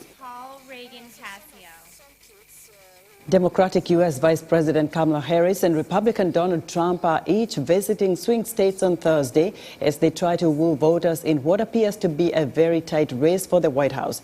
Harris is holding rallies in Charlotte and Greensboro, North Carolina, while Trump tries to fire up supporters at a rally in Tucson, Arizona. VOA's Dora McCaw explores whether Tuesday's debate changed people's minds about which candidate to vote for. Polls taken immediately after the presidential debate on Tuesday suggest Vice President Kamala Harris outperformed former President Donald Trump. But that isn't swaying either candidate's strongest supporters. I know that under Trump, the economy was much better than it has been under Biden. I think his abortion issue comments was pretty strong. Trump actually secured the border. Why should we have these criminals in our country invading and then basically polluting, harassing, and destroying our communities? I thought she was on fire. She was succinct. She was sure of herself. She spoke policy. She was positive when he was negative. I am so glad that she is touching on some of the tough issues on the economy, on abortion, on immigration. These are the things that we need to continue to see progress on. Some Trump supporters felt that the moderators, journalists from ABC News, were unfair to their candidate. It seemed like they're fact-checking him, but not fact-checking her. So what she's saying is a lot of lying going on. I'm very frustrated by it. We already knew what this debate was going to look like. It's favored one candidate than the other. I'm a little frustrated because I think she's had a lot of airspace on things that Democrats are going to be super excited about. Meanwhile, fans on both sides felt the vice president successfully goaded the former president. Trump, I think that he got baited a couple times with some of her personal jabs, like his rally sizes, people leaving his rally early. She brought that up, I thought, very strategically. It's very clear that she's on her best game and that she's willing to take him on in a clear way. Washington. The U.S. Ambassador to the United Nations, Linda Thomas-Greenfield, is expected to announce on Thursday America's support for creating 2 permanent UN Security Council seats for African states and 1 seat to be rotated among small island developing states. Meanwhile, the Security Council unanimously voted on Wednesday to extend sanctions against Sudan for another year. VOA's Paul Ndiho has our report. The United Nations Security Council has extended the Sudanese sanctions regime, including measures such as asset freezes, travel bans, and an arms embargo until September 12, 2025. The decision was made by unanimously adopting a draft resolution, a technical rollover of measures previously renewed by Resolution 2676 in March 2023. Speaking after the vote, the U.S. Representative Robert A. Wood emphasized the importance of sanctions renewal. Renewing the sanctions measures will restrict the movement of arms into Darfur and sanction individuals and entities contributing to or complicit in destabilizing activities in Sudan. All of this is critical to helping end the escalating conflict. Sudan's permanent representative said there is evidence that the war in the country is a result of the support of the UAE for militias that are committing war crimes and crimes against humanity in Darfur. There is irrefutable evidence that this war that we are experiencing is as a result of the support of the UAE for militias that are committing war crimes and crimes against humanity in Darfur. UAE's representative to the United Nations, Muhammad Abu Shaba, refuted the claim and said the accusations were baseless and utterly false. I am compelled to participate in this meeting to respond to the baseless allegations made earlier this morning by the Sudanese representative who, as we all know, represents one of the warring parties, whose legitimacy to represent the people of Sudan is questionable, to say the least. His claims are utterly false and are a cynical attempt to deflect attention from the failings of the Sudanese armed forces. Fighting erupted in Sudan in April 2023, pitting the National Army led by General Abdel Fattah al-Burhani against the paramilitary rapid support forces of his former deputy, Mohammed Hamdan Dagalo. Aid groups say the fighting has prevented humanitarian supplies from reaching the 25 million Sudanese facing severe hunger. Upwards of half of the country's population faces acute food shortages. Paul Ndiho, VOA News, Washington. Congresswoman Sydney Kamlaga-Duff is leading the charge in urging the Biden administration to ramp up its humanitarian aid in Sudan. In an exclusive interview with VOA's John Tanza, she said the White House should consider creative solutions to circumvent obstacles to aid delivery to millions of vulnerable groups affected by the war in Sudan. 50 Democratic members of Congress signed on with me to ask this administration to do more. We want them to raise the awareness of this war, get Secretary Blinken out in front. We want to rally our international partners to also take this more seriously and pledge more dollars to help with the support around humanitarian aid delivery. Because if we are not taking the lead on this, then it will signal to the rest of the world that this is not important, and of course it is. And we must find different mechanisms of getting humanitarian aid to the Sudanese. Using the same traditional methods is obviously proving to be ineffective, and Sudan cannot stand to wait much longer for help. Yeah, let's talk about the humanitarian front. There is a humanitarian agency. I mean, it's very, you're calling for an urgent humanitarian intervention. Why? Because people are dying. In the next 4 months, it is estimated that 2.5 million people will die. Famine has erupted.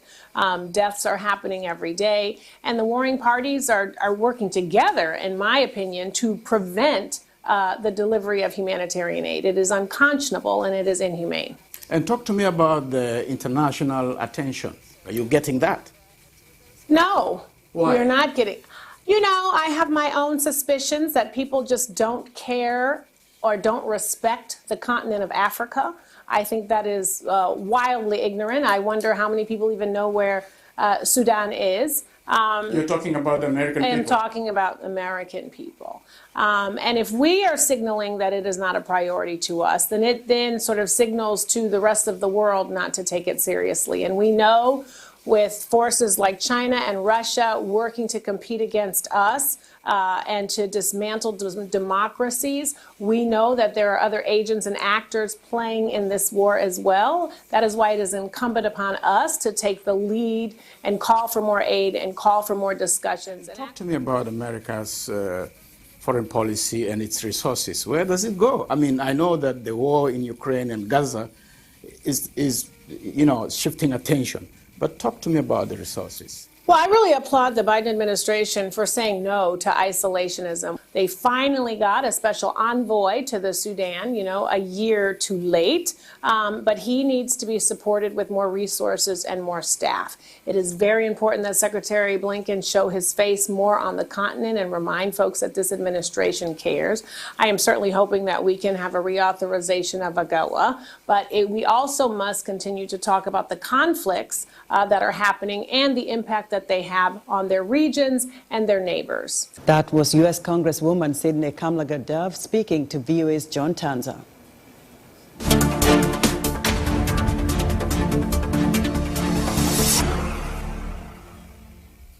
Drug and substance abuse is a disaster in many developing countries. Kenya is among the most affected countries in Africa, according to an African Union report. Various programs are being used to reduce the harm caused by drug usage, but more needs to be done to solve the situation. Colin Sadede reports from Mombasa. According to Kenya's health ministry, the number of Kenyans injecting drugs is on the rise, and the majority of users inject heroin. Rehabilitation centers operating at the Kenyan coast indicate that mostly abused substances are heroin, cocaine, refinol tablets, alcohol, shisha, and khat.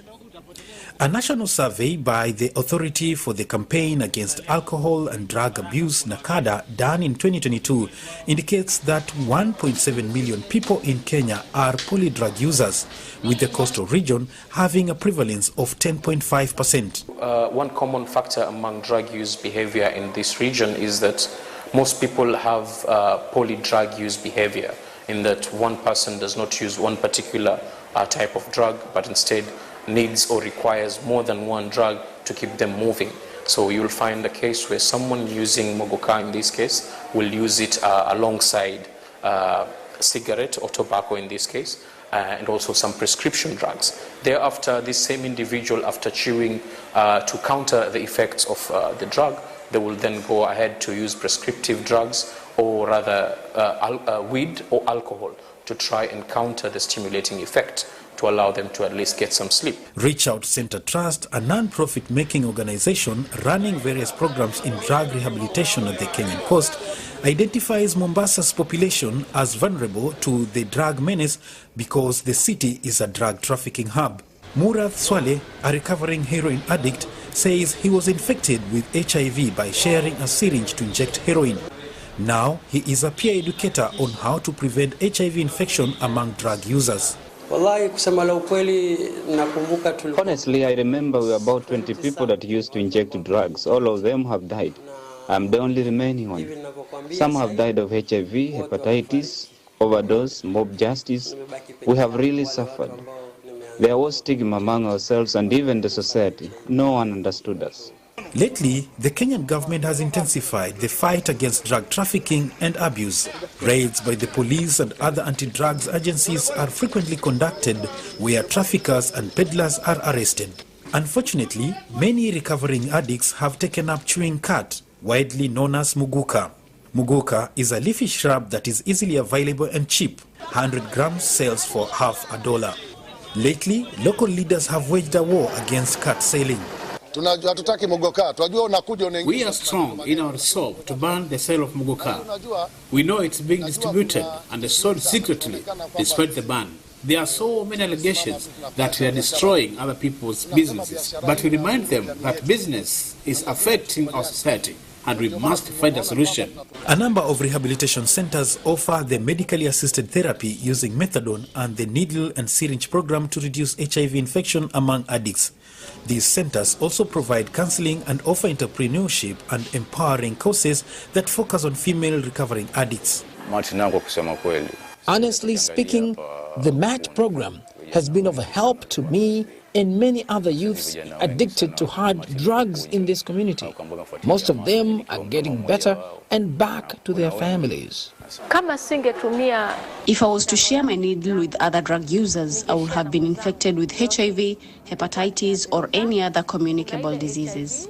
Despite the gains, Abdul Sabur at the Reach Out Center Trust says unfortunately there are very few rehabilitation centers enough to cover needs in Mombasa. For people to be helped through rehabilitation, we need experts who are trained professionals in trying to assist this.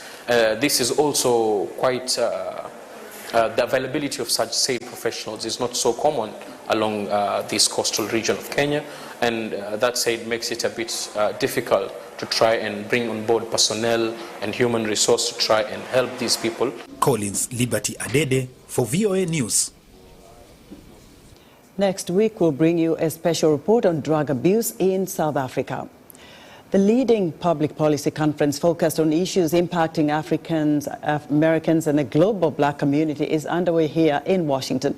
The gathering aims to promote the political, economic, and social advancement of black communities. For more insight, I'm joined live from the Washington Convention Center by VOA's Anthony Labruto. Anthony, what more can you tell us about this conference? Hello, Esther. Yes, this is the 53rd annual Black Caucus Legislative Conference. It's their annual conference. This year's vision is Vision for Victory. But I'm going to bring in, I'm not going to talk anymore about it. I'm going to bring in the ultimate authority on the subject, the President and CEO of the Black Caucus Foundation, Nicole Austin Hillary. Thank you so much for joining me today. You're welcome. Thank you for being here with us. Absolutely. So what are the biggest issues that you're hoping to engage Africans and the African American community on for the CBC conference? Well, what I want everyone to understand is that the Congressional Black Caucus Foundation has a very simple mission, and that is to empower the global black community. And we do that by listening to the communities and trying to address and provide information and educational materials around the issues that are most prescient to them.